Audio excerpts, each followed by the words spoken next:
അപ്പോൾ നമ്മൾ ഇന്ന് ബ്ലോഗ് സ്പോട്ട് ബ്ലോഗ് അഥവാ ബ്ലോഗർ, ഗൂഗിളിൻ്റെ തന്നെ ബ്ലോഗിങ് പ്ലാറ്റ്ഫോമാണ്. അതിനകത്ത് നമ്മൾ ക്രിയേറ്റ് ചെയ്ത് വെച്ചിരിക്കുന്ന ബ്ലോഗിനെ ചെക്ക് ചെയ്യാനും അതിനകത്ത് വരുത്തിക്കുന്ന മാറ്റങ്ങളും കാര്യങ്ങളൊക്കെ ഒന്ന് ചെക്ക് ചെയ്യാനും അതിനകത്ത് സെർച്ച് ഡിസ്ക്രിപ്ഷൻ എനേബിൾ ചെയ്യണം, അങ്ങനെ കുറച്ച് കാര്യങ്ങൾ ചെയ്യാനാണ് പോകുന്നത്. ഇപ്പോൾ നമ്മൾ സ്ക്രീനിൽ കാണുന്നത് ആൻസിയുടെ സ്ക്രീനാണ്. ആൻസി പുതിയ ടാബ് എടുത്തിട്ട്, ആൻസി എൻ്റെ സ്ക്രീനല്ലേ കൊടുത്തേ? എൻ്റെ സ്ക്രീനാണ്. അപ്പോൾ ഓക്കെ, അപ്പോൾ പുതിയ ടാബ് എടുത്തിട്ട് blogger.com എന്ന് അടിക്കുക. BLOGGER blogger.com BLOGGER. സാർ നമ്മൾ വേർഡ് പ്രസ്സിൽ കൊടുത്ത അതേ ബ്ലോഗ് തന്നെയാണോ ബ്ലോഗറിലും ക്രിയേറ്റ് ചെയ്യേണ്ടത്? നോ അല്ല. ബ്ലോഗറിനകത്ത് നിങ്ങൾ ജനറലായിട്ട് എന്തെങ്കിലും ജനറലായിട്ടുള്ള എന്തെങ്കിലും ടോപ്പിക്, SEO പറ്റി ജനറലായിട്ട് വാട്ട് ഈസ് SEO എന്നോ അല്ലെങ്കിൽ ഡീറ്റെയിൽഡ് ആർട്ടിക്കിൾസ് അബൌട്ട് SEO എന്നോ അങ്ങനെ എന്തെങ്കിലും കൊടുത്താൽ മതി. ഇപ്പോൾ ഇവിടെ ആൻസർ ചെയ്തിരിക്കുന്നത് വാട്ട് ഈസ് ഓൺ പേജ് എന്നാണ്. അതിനകത്ത് ഏറ്റവും ടോപ്പിൽ നമ്മൾ ടൈറ്റിൽ കൊടുത്തിരിക്കുന്നില്ലേ, അതിലെ ഓൺ പേജിൻ്റെ O ക്യാപിറ്റൽ ആക്കുക, പേജിൻ്റെ P ക്യാപിറ്റൽ ആക്കുക. മുകളിൽ അവിടെയല്ല മുകളിൽ ടൈറ്റിൽ SEO ടൈറ്റിൽ. അതാണ് SEO ടൈറ്റിലായിട്ട് വരിക. അപ്പോൾ നമ്മൾ അവിടെ ഓൺ പേജിൻ്റെ O ക്യാപിറ്റൽ ആക്കുക, പേജിൻ്റെ P ക്യാപിറ്റൽ ആക്കുക. അപ്പോഴത് കുറച്ചുകൂടെ ബെറ്ററാണ്. What is on page SEO എന്നാണ് അല്ലേ? What is on page SEO. Okay, on page SEO എന്താണെന്ന് പറയുന്ന പോസ്റ്റാണ്. അപ്പോൾ ഇവിടെ നമുക്ക് എന്തൊക്കെയാണ് മെയിൻലി ചെയ്യേണ്ടതെന്ന് നമുക്ക് നോക്കാം. ഇമേജിൻ്റെ പുറത്തൊന്ന് ക്ലിക്ക് ചെയ്തേ, ഏറ്റവും മുകളിൽ കൊടുത്തിരിക്കുന്ന ഇമേജില്ലേ, അതിൻ്റെ പുറത്തൊന്ന് ക്ലിക്ക് ചെയ്തേ, ഇമേജിലൊന്ന് ക്ലിക്ക് ചെയ്തേ. ഓക്കെ, അപ്പോൾ നമുക്ക് ആദ്യം ഇമേജ് ഒപ്റ്റിമൈസ് ചെയ്യണത് ഇവിടെ നിന്ന് പഠിക്കാം. ഓക്കെ, അവിടെ ഹൈഡ് ബട്ടണിൽ ക്ലിക്ക് ചെയ്യുക. അവിടെ ഒരു സ്റ്റോപ്പ് ഷെയറിങ്ങിൻ്റെ തൊട്ടടുത്ത് ഹൈഡ് കണ്ടോ, അത് ക്ലിക്ക് ചെയ്തേ. ഓക്കെ ഫൈൻ, കാരണം സ്ക്രീൻ റെക്കോർഡ് ചെയ്യുന്നുണ്ട്, അതൊരു ഡിസ്റ്റർബൻസ് ആവണ്ട.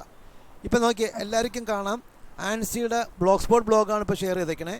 അതിനകത്ത് what is on page SEO എന്നുള്ള ടോപ്പിക്കിൽ ആൻസർ ചെയ്തിരിക്കുന്ന ബ്ലോഗ് പോസ്റ്റും അതിനകത്ത് ആഡ് ചെയ്തിരിക്കുന്ന ഒരു ഇമേജുമാണ് കാണിക്കുന്നത്. ഇമേജിൻ്റെ പുറത്താണ് നമ്മൾ ക്ലിക്ക് ചെയ്തേക്കുന്നത്. അപ്പോൾ ഇമേജിൻ്റെ സെറ്റിങ്സ് അവിടെ കാണാൻ പറ്റും. ആ സെറ്റിങ്സ് ബട്ടണിൽ ഒന്ന് ക്ലിക്ക് ചെയ്തേ. അപ്പോൾ നമുക്ക് ഇമേജിന് ഓൾട്ട് കൊടുത്തിരിക്കുന്ന സ്ഥലം കാണാൻ പറ്റും. ഇമേജ് ഓഫ് SEO എന്ന് കൊടുത്തിട്ടുണ്ട്. ടൈറ്റിൽ എന്ന് പറഞ്ഞാൽ മനസ്സിലാക്കണം, നമ്മൾ ഇമേജിന് ടൈറ്റിലായിട്ട് എന്താണോ കൊടുക്കുന്നത് അത് ഇമേജിൻ്റെ പുറത്ത് മൗസ് ഓവർ കൊണ്ടുവരുമ്പോഴത്തേക്ക് എഴുതി കാണിക്കും. അപ്പോൾ അത് കൃത്യമായിട്ട് ചെയ്തിട്ടുണ്ട്, കുഴപ്പമില്ല. അപ്ഡേറ്റ് കൊടുത്തോ, കുഴപ്പമില്ല, അപ്ഡേറ്റ് കൊടുത്തോളൂ. അപ്പം ഓൾട്ട് കൃത്യമായിട്ട് ചെയ്തിട്ടുണ്ട്, ഇമേജ് ഒപ്റ്റിമൈസേഷൻ കൃത്യമായിട്ട് ചെയ്തിട്ടുണ്ട്.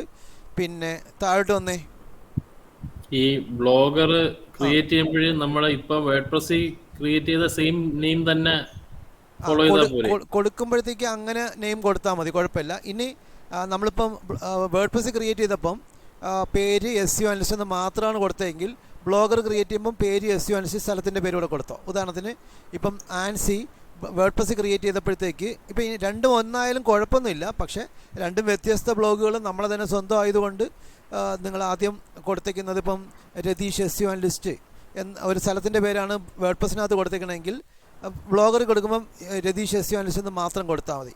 എന്നാൽ വേർഡ്പ്രസ് ക്രിയേറ്റ് ചെയ്തപ്പം രതീഷ് SEO അനലിസ്റ്റ് എന്ന് മാത്രമേ കൊടുത്തിട്ടുള്ളെങ്കിൽ ബ്ലോഗറിനകത്ത് രതീഷ് SEO അനലിസ്റ്റ് സ്ഥലത്തിൻ്റെ പേരൂടെ കൊടുത്താൽ മതി. ക്ലിയർ ആയോ? ആർക്കെങ്കിലും ആ ഡൗട്ട് ഉണ്ടോ? ഓക്കെ അല്ലേ? സാർ എനിക്കൊരു ഡൗട്ട് ഉണ്ട്. പറഞ്ഞോ അജീഷ്. നമുക്ക് ഈ ടൈറ്റിൽ മാത്രം പേര് കൊടുത്തിട്ട് അതിലെന്തോ ടാഗ് എന്ന് പറയുന്നത് കാണിക്കുകയല്ലായിരുന്നു, അവിടെ നമ്മൾ SEO അനലിസ്റ്റ് ഇന്ന പ്ലേസ് കൊടുത്താലും മതിയായിരിക്കുമോ? വേർഡ്പ്രസിന്റെ കാര്യമാണ് പറയുന്നത് അതോ വേർഡ്പ്രസിന്റെ കാര്യം? വേർഡ്പ്രസിനകത്ത് ടാഗ് ലൈൻ കൊടുക്കുമ്പോൾ നമ്മൾ ടൈറ്റിലായിട്ട് ഒരു ഷോർട്ട് ടേമാണ് കൊടുത്തേക്കുന്നത്. ഉദാഹരണത്തിന് നമ്മളിപ്പോൾ ഒരു കമ്പനി, ഇപ്പോൾ അജീഷ് എന്ന് മാത്രമാണ് ടൈറ്റിൽ കൊടുത്തത്. അവിടെ താഴെ അജീഷ് എന്നുള്ള ബ്ലോഗ് എന്തിനെ പറ്റിയുള്ളതാണ്, അവിടെ നമുക്ക് വേണമെങ്കിൽ ഫ്രീലാൻസ് SEO അനലിസ്റ്റ് എന്ന് ഡീറ്റെയിൽ ആയിട്ട് കൊടുക്കാം ടാഗ് ലൈനകത്ത്. പക്ഷേ ടൈറ്റിലിനകത്ത് നമ്മൾ ഡീറ്റെയിൽ ആയിട്ട് കൊടുക്കുന്നതാണ് കുറച്ചുകൂടെ സ്ട്രോങ്. കാരണം ടൈറ്റിലിനകത്ത് നമ്മൾ ഡീറ്റെയിൽ ആയിട്ട് അജീഷ് SEO അനലിസ്റ്റ് ഇന്ന സ്ഥലം കൊടുത്തിട്ടുണ്ടെങ്കിൽ ടാഗ് ലൈൻ ഒന്നും കൊടുക്കേണ്ട, വെറുതെ വിട്ടിരുന്നാൽ മതി, ബ്ലാങ്ക് ആയിട്ട് കൊടുത്തിരുന്നാൽ മതി. പിടികിട്ടിയോ? ഒരു കമ്പനിക്ക് വേണ്ടി ഒരു ബ്ലോഗ് ക്രിയേറ്റ് ചെയ്യുമ്പം ആദ്യം നമ്മൾ ടൈറ്റിലായിട്ട് കമ്പനിയുടെ ബ്രാൻഡ് നെയിം മാത്രമാണ് കൊടുത്തതെങ്കിൽ ടാഗ് ലൈനിൽ എന്ത് കൊടുക്കാം, ആ കമ്പനി എന്ത് കമ്പനിയാണ്, സോഫ്റ്റ്വെയർ ഡെവലപ്മെൻറ്റ് കമ്പനി കൊച്ചി അല്ലെങ്കിൽ ഡിജിറ്റൽ മാർക്കറ്റിംഗ് കമ്പനി കൊച്ചി, അങ്ങനെ കൊടുക്കാം. എന്നാൽ ടൈറ്റിൽ തന്നെ വിശദമായിട്ട് എഴുതിയിട്ടുള്ള സ്ഥിതിക്ക് നമ്മൾ എന്ത് കൊടുക്കേണ്ട ആവശ്യമില്ല, ടാഗ് ലൈൻ കൊടുക്കേണ്ട ആവശ്യമില്ല. വിശദമായിട്ട് ടൈറ്റിലും കൊടുത്ത് പിന്നെ ടാഗ് ലൈൻ കൊടുക്കുമ്പോഴത്തേക്ക് നമ്മുടെ SEO ടൈറ്റിൽ കുറച്ച് നീളം കൂടി പോകാൻ ചാൻസ് ഉണ്ട്. അതുകൊണ്ടാണ് ഡീറ്റെയിൽ ആയിട്ട് SEO ടൈറ്റിൽ കൊടുത്തിട്ടുണ്ടെങ്കിൽ, ബ്ലോഗ് ടൈറ്റിൽ കൊടുത്തിട്ടുണ്ടെങ്കിൽ ടാഗ് ലൈൻ പ്രത്യേകം കൊടുക്കണ്ട എന്ന് പറഞ്ഞത്. പിടികിട്ടിയോ? ക്ലിയർ അല്ലേ? Okay right. ഓക്കെ, അപ്പോൾ നമ്മളിപ്പം പറഞ്ഞോ, ആരാ? ഞാനാണ് അംബരീഷാണ്. പിന്നെ രണ്ടിലും സെയിം ആയിട്ടാണ് കൊടുത്തേക്കുന്നത്, കുഴപ്പമുണ്ടോ? ഒരു കുഴപ്പമില്ല. രണ്ടിലും സെയിം ആയിട്ട് കൊടുത്തേക്കുന്നതുകൊണ്ട് ഇഷ്യൂ ഒന്നും ഇല്ല. ഇനി ബ്ലോഗർ നമ്മൾ പബ്ലിഷ് ചെയ്തിട്ടില്ലല്ലോ, ഇനി പബ്ലിഷ് ചെയ്തിട്ടില്ലാത്ത സ്ഥിതിക്ക് നമുക്ക് സ്ഥലത്തിൻ്റെ പേരൂടെ കൊടുക്കണം എന്ന് നമുക്ക് തോന്നുകയാണെങ്കിൽ നമ്മൾ പോസ്റ്റ് പബ്ലിഷ് ചെയ്യുന്നതിന് മുമ്പ് നിങ്ങൾക്ക് ടൈറ്റിൽ എഡിറ്റ് ചെയ്യാനായിട്ട് സെറ്റിങ്സിൽ പോയി ഞാൻ കാണിച്ചു തരാം കേട്ടോ. അത് ഇപ്പം നമ്മൾ ആൻസിയുടെ ബ്ലോഗിനകത്ത് 1-2 കാര്യങ്ങൾ ചെയ്യുമ്പം ഞാൻ ആ ടൈറ്റിൽ എഡിറ്റ് ചെയ്യുന്ന കാര്യം കൂടെ പറഞ്ഞുതരാം. അപ്പം നിങ്ങൾക്ക് മനസ്സിലാവും. ഓക്കെ. അപ്പോൾ സ്ഥലം കൂടെ അംബരീഷിന് കൊടുക്കണമെന്നുണ്ടെങ്കിൽ അവിടെ ബ്ലോഗറിനകത്ത് സ്ഥലം കൂടെ കൊടുത്തോ, കുഴപ്പമൊന്നുമില്ല. ഓക്കെ. തിരിച്ചു വരാം. അപ്പോൾ നമ്മൾ ആൻസിയുടെ ബ്ലോഗിനകത്ത് ഒരു ഇമേജാണ് ചെക്ക് ചെയ്തത്. താഴെയുള്ള കണ്ടൻറ്റുകളിൽ 2 ടൈറ്റിൽ ഒപ്റ്റിമൈസേഷൻ എന്ന് കിടക്കുന്ന അവിടെ ക്ലിക്ക് ചെയ്ത് 2 കഴിഞ്ഞ ഒരു കുത്ത് കിടപ്പുണ്ട്. ആ കുത്ത് കഴിഞ്ഞിട്ട് ഒരു സ്പേസ് കൊടുക്കുക. 2 എന്നിട്ടേക്കുന്നതിൻ്റെ അവിടെ ഒരു ഫുൾ സ്റ്റോപ്പ് കിടക്കണുണ്ടോ, അത് കഴിഞ്ഞിട്ട് ഒരു സ്പേസ് കൊടുത്തേ. Okay, fine. ഇനി അത് എന്തായിട്ടാണ് കിടക്കണത്? മൈനർ ഹെഡിങ് ആയിട്ടാണ് കിടക്കണം അല്ലേ? അപ്പോൾ അവിടെ അതിനെ അത് മൈനർ ഹെഡിങ് ആയിട്ട് കൊടുക്കണ്ട, അവിടെ സബ് ഹെഡിങ് ആക്കിയാൽ മതി. അതായത് മുകളിൽ നോർമലി ക്ലിക്ക് ചെയ്തിട്ട് സബ് ഹെഡിങ് ആക്കിക്കോ. സബ് ഹെഡിങ് എന്ന് പറയുമ്പോൾ H3 ആണ്. ഓക്കെ. ടൈറ്റിൽ ഒപ്റ്റിമൈസേഷൻ അവിടെ SEO ടൈറ്റിൽ എന്ന് കൂടെ കൊടുക്കാമോ? അപ്പോൾ കുറച്ചുകൂടി ഡീറ്റെയിൽ ആവും. SEO ടൈറ്റിൽ ഒപ്റ്റിമൈസേഷൻ സ്പേസ് കൊടുത്തിട്ട് SEO എന്നും കൂടെ കൊടുത്താൽ മതി. അപ്പോൾ അത് നമ്മൾ സബ്മിറ്റിംഗ് കൊടുക്കുമ്പോൾ കുറച്ചുകൂടെ സ്പെസിഫിക് ആണല്ലോ. ടൈറ്റിൽ എന്ന് പറയുമ്പം ക്ലാരിറ്റി കുറവായിരിക്കും. അപ്പോൾ SEO ടൈറ്റിൽ എന്ന് പറയുമ്പോൾ കുറച്ചുകൂടെ ക്ലിയർ ആണ്. നമ്മൾ താഴെ SEO ടൈറ്റിലിനെ പറ്റിയാണ് വിശദീകരിച്ചിരിക്കുന്നത്. അതുകൊണ്ടാണ് കുറച്ചുകൂടെ ക്ലിയർ ആയിട്ട് വരത്തക്ക രീതിയിൽ സബ്മിറ്റിംഗ് കൊടുത്തത്. അത് മതി കുഴപ്പമില്ല. URL സ്ട്രക്ചർ കുഴപ്പമില്ല. SEO title optimization. ഇനി താഴെ കണ്ടന്റ് പോർഷനിലേക്ക് വന്നിട്ട് അതിൻ്റെ പോയിൻ്റായിട്ട് എഴുതിയിട്ടുണ്ട്. Very good. 3 കഴിഞ്ഞിട്ട് ഡോട്ട് കഴിഞ്ഞിട്ട് ഒരു സ്പേസ് കൊടുത്തേ. Meta description. അവിടെ മെറ്റാ ഡിസ്ക്രിപ്ഷൻ ആ D ക്യാപിറ്റൽ കൊടുക്കോ. മെറ്റാ ഡിസ്ക്രിപ്ഷനിൽ D ക്യാപിറ്റൽ കൊടുക്കുക. മെറ്റാ ഡിസ്ക്രിപ്ഷൻ അവിടെ വേണമെങ്കിൽ മെറ്റാ ഡിസ്ക്രിപ്ഷൻ ഒപ്റ്റിമൈസേഷൻ എന്ന് കൊടുത്തോ, കുഴപ്പമില്ല. ഒപ്റ്റിമൈസേഷൻ എന്നോ മോഡിഫിക്കേഷൻ എന്നോ കൊടുക്കാം, കുഴപ്പമില്ല. അപ്പോൾ അത് കുറച്ചുകൂടെ ക്ലിയറായി. Meta description. ഓക്കെ. ഇനി നമ്മൾ best practices for writing effective meta description. കൊള്ളാം, നന്നായിട്ട് എഴുതിയിട്ടുണ്ട്. SCRPയെ പറ്റി പറയുന്നുണ്ട്, കീവേഡ്സിനെ പറ്റി പറയുന്നുണ്ട്, ക്ലാരിറ്റി പറയുന്നുണ്ട്, ക്ലാരിറ്റി എൻഗേജ്മെൻറ്റ്, യുണീക്ക്നെസ് പറയുന്നുണ്ട്, പിക്സൽ വിഡ്ത്ത് പറയുന്നുണ്ട്, പിന്നെ ആക്യുറസി പറയുന്നുണ്ട്. ഓക്കെ. എൻഹാൻസ്മെൻറ്റ് പറയുന്നുണ്ട് അല്ലേ? എൻഹാൻസ്മെൻറ്റ്. ഓക്കെ. ബെനിഫിറ്റ്സ് ഒക്കെ കൊടുക്കാം, കോൾ ടു ആക്ഷനൊക്കെ കൊടുക്കാം. Okay, fine, very good. ഇനി താഴോട്ട് വന്നിട്ട് കീവേഡ് മെറ്റാ ടാഗ്. അപ്പോൾ നമ്മളത് അവിടെ ഈ മെറ്റാ ടാഗിൻ്റെ M ക്യാപിറ്റൽ കൊടുത്തേ. Keyword meta tag. Keyword meta tags are very historically. അപ്പം കീവേഡ് മെറ്റാ ടാഗ് എന്ന് പറയുന്നിടത്ത് കീവേഡ് മെറ്റാ ടാഗ് അത്ര മതി. അത് വലിയ പ്രാധാന്യം നമ്മൾ കൊടുക്കുന്നില്ല. ഇപ്പം കീവേഡ് മെറ്റാ ടാഗ് ഉപയോഗിക്കുന്നില്ല, അതങ്ങനെ കിടന്നോട്ടെ. താഴെ റോബോട്ട്സ് മെറ്റാ ടാഗ് ഫൈനാണ്. Okay. Robots meta tag is used to instruct search engine bots on how to crawl and index a web page. Okay. Index follow. Okay, അതൊക്കെ എഴുതിയിട്ടുണ്ട്. തിരിച്ചു വന്നു, താഴോട്ട് വന്നു. NODP എഴുതിയിട്ടുണ്ട്. Very good, fine. ഇനി H1 tag പറയുന്നുണ്ട്. H1 tag optimization the meta heading of a web page. H1 tag optimizing the meta heading എന്ന് പറയൂ. മെയിൻ ഹെഡിങ് അല്ലേ? മെറ്റ എന്നല്ല, മെയിൻ എന്നാണ് എഴുതിക്കണം. ഓക്കെ, ഞാൻ വായിച്ചപ്പോൾ കണ്ടുപിടിക്കാതെ പോയതാ, വയസ്സായില്ലേ. മെയിൻ ഹെഡിങ് എന്നാണ് കിടക്കുന്നത്. ഓക്കെ. തിരിച്ച് H1 കിടപ്പുണ്ട്. ഓക്കെ. HTML elements. ഓക്കെ. അപ്പോൾ ഏകദേശം ഇതിനകത്ത് കണ്ടൻറ്റൊക്കെ ഓക്കെയാണ്. ആൻസിയുടെ ബ്ലോഗിനകത്ത് മിസ്സിംഗ് ആയിട്ടുള്ളത് ഒരു ഇമേജ് കൊടുത്തിട്ടുള്ളൂ. 1-2 ഇമേജ് കൂടെയൊക്കെ കൊടുത്തിരുന്നെങ്കിൽ നന്നായിരുന്നേനെ എന്ന് എനിക്കൊരു അഭിപ്രായമുണ്ട്. ഒരു സജഷമാണ്. ഓക്കെ, കുഴപ്പമില്ല. അപ്പോൾ ഇതിനകത്ത് ഇമേജ് കൂടെ ആഡ് ചെയ്ത് ഒരു 1-2-3 ഇമേജ് കൂടെ ആഡ്. കാരണം നല്ല കണ്ടന്റ് റിച്ച് ആയിട്ടുള്ള പോസ്റ്റാണ്. 1-2 ഇമേജ് കൂടെ അല്ലെങ്കിൽ 2-3 ഇമേജ് കൂടെ ആഡ് ചെയ്ത് കൊടുക്കുമ്പോൾ ഏതെങ്കിലും ടോപ്പിക്ക് പറയുന്നതിൻ്റെ അവിടെ ഏറ്റവും റിലവൻ്റ് ആയിട്ടുള്ള ഇമേജ് കൊടുക്കും. ഉദാഹരണം H1 ടാഗിനെ പറ്റി പറയുമ്പോൾ H1നെ സ്പെസിഫൈ ചെയ്യുന്ന ഒരു ക്യാപ്ഷൻ്റെ ഇമേജ് കൊടുക്കുന്നത് നല്ലതായിരിക്കും. അപ്പോൾ അതുപോലെ സ്പെസിഫിക് ആയിട്ട് കൊടുക്കാൻ ശ്രമിക്കുക. പിന്നെ സെൻറ്റൻസുകൾ ഒരിക്കൽ കൂടെയൊക്കെ ഒന്ന് വായിച്ചു നോക്കുക. കാരണം ഇത് ഫൈനലൈസ് ചെയ്യുന്നതിൻ്റെ ഇടയ്ക്ക് നിങ്ങൾക്ക് സമയം കിട്ടുകയാണെങ്കിൽ എത്രത്തോളം നല്ല കണ്ടൻറ്റ് ആക്കാൻ പറ്റും അത്രത്തോളം നിങ്ങൾ അതിനകത്ത് സമയം കിട്ടണമെങ്കിൽ സ്പെൻഡ് ചെയ്ത് ഇംപ്രവൈസ് ചെയ്ത് കൊടുക്കുക. കാരണം ഇത് നമ്മൾ പബ്ലിഷ് ബട്ടൺ ക്ലിക്ക് ചെയ്ത് ഓക്കെ കൊടുത്തു കഴിഞ്ഞാൽ ഇത് ആർക്ക് വേണമെങ്കിലും വായിക്കാൻ പറ്റുന്ന രീതിയിലായി അല്ലേ? അപ്പോൾ നമുക്ക് അപ്പോൾ ഇനി ഇമേജ് കൂടെ ആഡ് ചെയ്തിട്ട് കുറച്ചുകൂടെ റെഡി ആക്കിയത്. ആങ്കർ ടെക്സ്റ്റ് കൊടുത്തിട്ടുണ്ട് ആൻസി ഇതിനകത്ത്?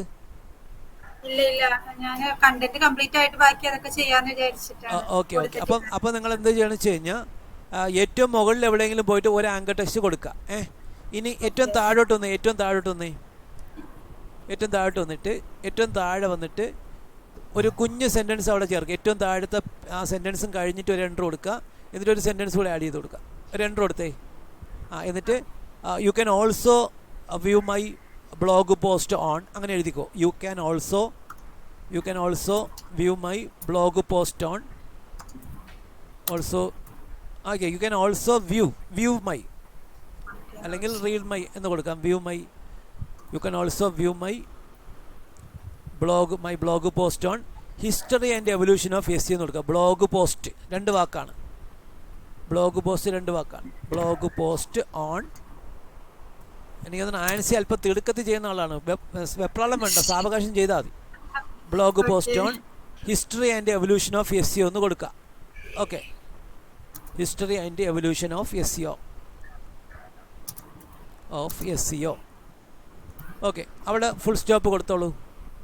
എന്നിട്ട് ആൻസി ഒരു പുതിയ ടാബ് ഓപ്പൺ ആക്കിയിട്ട് ആൻസിയുടെ വേർഡ്പ്രസ് ബ്ലോഗ് ഓപ്പൺ ആക്കാമോ? പുതിയ ടാബ് എടുത്തിട്ട് ANSI.wordpress.com ഓപ്പൺ ആക്കി അവിടെ ആൻസി എന്ന് ടൈപ്പ് ചെയ്തേ.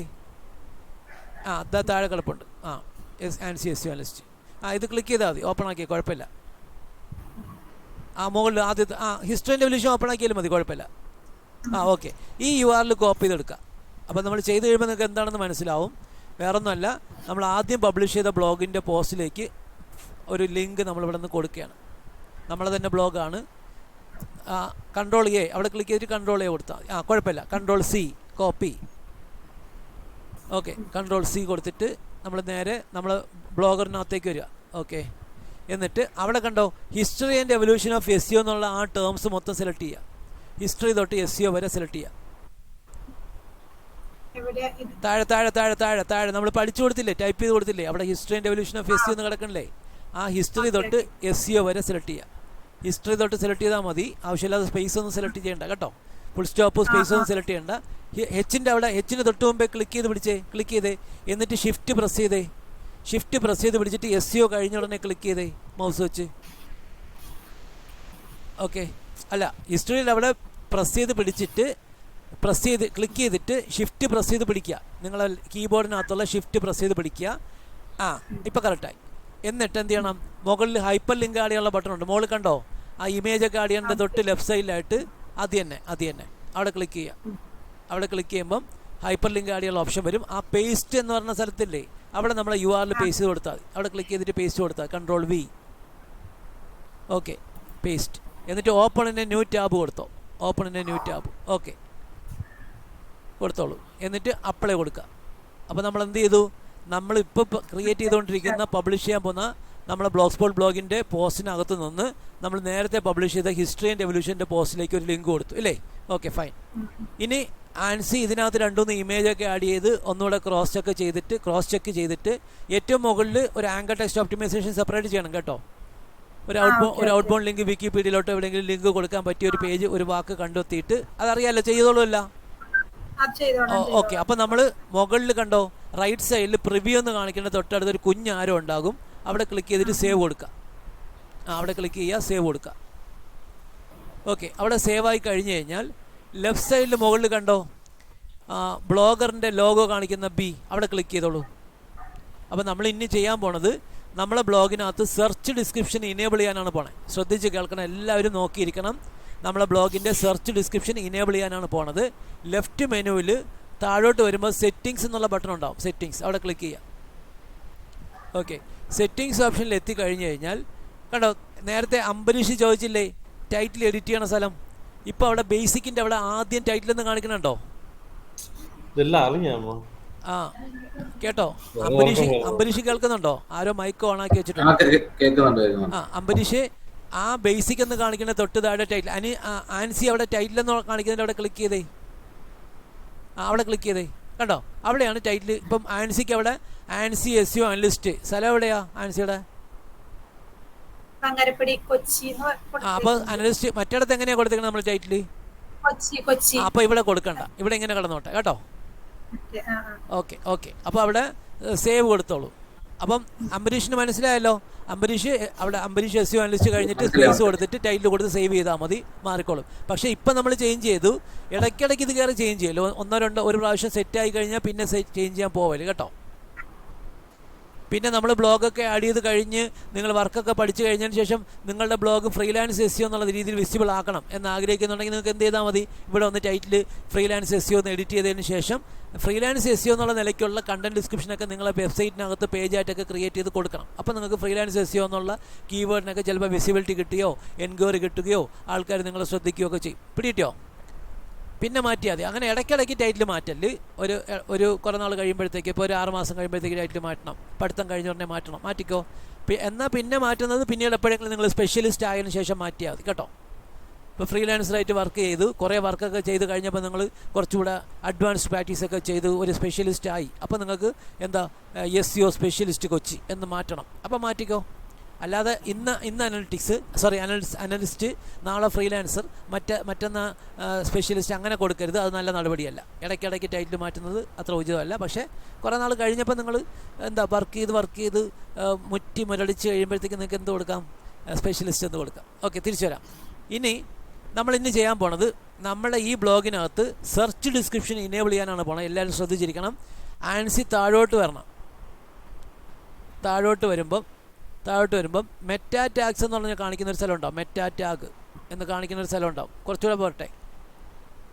മെറ്റാ ടാഗ് കാണിക്കുന്ന സ്ഥലത്ത് നിൽക്കണം. എത്തി.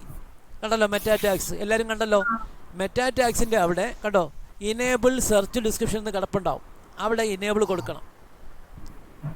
ഇനേബിൾ കൊടുക്കുമ്പം സെർച്ച് ഡിസ്ക്രിപ്ഷൻ ഇനേബിൾ ആകും. അത് കഴിഞ്ഞിട്ട് നിങ്ങൾ പോസ്റ്റിനകത്ത് പോയി കഴിഞ്ഞാൽ അവിടെ സെർച്ച് ഡിസ്ക്രിപ്ഷൻ കൊടുക്കാനുള്ള പോർഷൻ ഉണ്ടാകും. ആൻസിയുടെ പോസ്റ്റ് എടുത്ത് ലെഫ്റ്റ് മെനുവിൽ പോസ്റ്റ് കാണാം. അവിടെ ക്ലിക്ക് ചെയ്താൽ മതി. ഓക്കെ, എന്നിട്ട് what is SEO on page optimize SEO എന്നുള്ളടത്ത് ക്ലിക്ക് ചെയ്തേ. ഓക്കെ, ക്ലിക്ക് ചെയ്തോ. അപ്പോൾ അത് എഡിറ്ററിനകത്ത് ഓപ്പൺ ആകും. ഇപ്പോൾ കണ്ടോ റൈറ്റ് സൈഡിൽ ഏറ്റവും താഴെ വന്നു കഴിഞ്ഞാൽ ഓപ്ഷൻ്റെ തൊട്ട് മുകളിലായിട്ട് സെർച്ച് ഡിസ്ക്രിപ്ഷൻ എന്ന് കാണാൻ പറ്റും. റൈറ്റ് സൈഡിൽ കണ്ടോ, റൈറ്റ് മെനുവിൽ ഏറ്റവും താഴെ റൈറ്റ് മെനുവിൽ കുറേ സംഗതി ഉണ്ടാവും. താഴോട്ട് വരുമ്പം സെർച്ച് ഡിസ്ക്രിപ്ഷൻ കണ്ടോ, അവിടെ ക്ലിക്ക് ചെയ്യുക. സെർച്ച് ഡിസ്ക്രിപ്ഷൻ എന്ന് കാണിക്കുന്നത് ഇപ്പോഴാണ് കാണിച്ചത്. അവിടെ ക്ലിക്ക് ചെയ്യുക. അപ്പോൾ നമുക്ക് സെർച്ച് ഡിസ്ക്രിപ്ഷൻ കൊടുക്കാനുള്ള ഒരു സ്ഥലം കിട്ടും. നിങ്ങൾ നോക്കി അറിയാൻ പറ്റും. അവിടെ 150 ക്യാരക്ടേഴ്സാണ് മാക്സിമം കൊടുക്കാൻ പറ്റുക. അവിടെ ലിമിറ്റ് കൊടുത്തിട്ടുണ്ട്. അവിടെ 0 ഔട്ട് ഓഫ് 150 എന്ന് കുഴപ്പമുണ്ട്. അപ്പോൾ അവിടെ നിങ്ങൾ എന്താ ചെയ്യേണ്ടതെന്ന് വെച്ച് കഴിഞ്ഞാൽ, നമ്മളെ ബ്ലോഗ് ഗൂഗിളിനകത്ത് ഇൻഡെക്സ് ചെയ്ത് കാണിക്കേണ്ട, അല്ലെങ്കിൽ ഈ പോസ്റ്റ് ഗൂഗിളിനകത്ത് ഇൻഡെക്സ് ചെയ്ത് കാണിക്കേണ്ട ഒരു ഡിസ്ക്രിപ്ഷനാണ് അവിടെ കൊടുക്കേണ്ടത്. അപ്പോൾ ആ ഡിസ്ക്രിപ്ഷൻ നമ്മളെങ്ങനെ കൊടുക്കും? എന്താണ്? Read blog post about on page optimization, അല്ലെങ്കിൽ അങ്ങനെ ഒരു അറിയുന്നൊരു ഡിസ്ക്രിപ്ഷൻ. അതായത് ഓൺ പേജ് ഒപ്റ്റിമൈസേഷനെ പറ്റിയുള്ള പോസ്റ്റ് ആകുന്നു. അത് നിങ്ങൾക്ക് ഈ ബ്ലോഗ് വായിച്ചു കഴിഞ്ഞാൽ ഓൺ പേജിൻ്റെ ബേസിക്സ് ഒക്കെ നിങ്ങൾക്ക് പഠിക്കാൻ പറ്റും എന്നൊക്കെ പറയുന്ന രീതിയിലുള്ള ഒരു ഡിസ്ക്രിപ്ഷൻ എഴുതി കൊടുക്കണം കേട്ടോ. അപ്പോൾ എല്ലാവർക്കും സെർച്ച് ഡിസ്ക്രിപ്ഷൻ ഇനേബിൾ ചെയ്യാൻ മനസ്സിലായല്ലോ? എല്ലാവരും ചെയ്തോളൂല്ലേ? ഓക്കെ ആണോ? ഓക്കെ. അപ്പം എല്ലാവരും ചെയ്തോളുക. Okay Ajeesh, thank you. അപ്പം നമ്മൾ സെർച്ച് ഡിസ്ക്രിപ്ഷൻ ഇനേബിൾ ചെയ്ത് കഴിഞ്ഞാലുള്ള ഗുണം എന്ന് വെച്ച് കഴിഞ്ഞാൽ, ഈ പോസ്റ്റിന് ഏറ്റവും റിലവൻ്റ് ആയിട്ടുള്ളൊരു നല്ല സെർച്ച് ഡിസ്ക്രിപ്ഷനാണ് നമ്മൾ കൊടുക്കുന്നതെങ്കിൽ ആ സെർച്ച് ഡിസ്ക്രിപ്ഷൻ നമ്മളെ പേജ് ഗൂഗിളിനകത്ത് കാണിക്കാൻ അത് ഹെൽപ്പ് ചെയ്യും. ഓക്കെ, ഇനി ഒരിക്കൽ കൂടെ മുകളിൽ പോയി പ്രിവ്യൂവിൻ്റെ അവിടെ ആരോ ക്ലിക്ക് ചെയ്തിട്ട് സേവ് കൊടുത്തേ.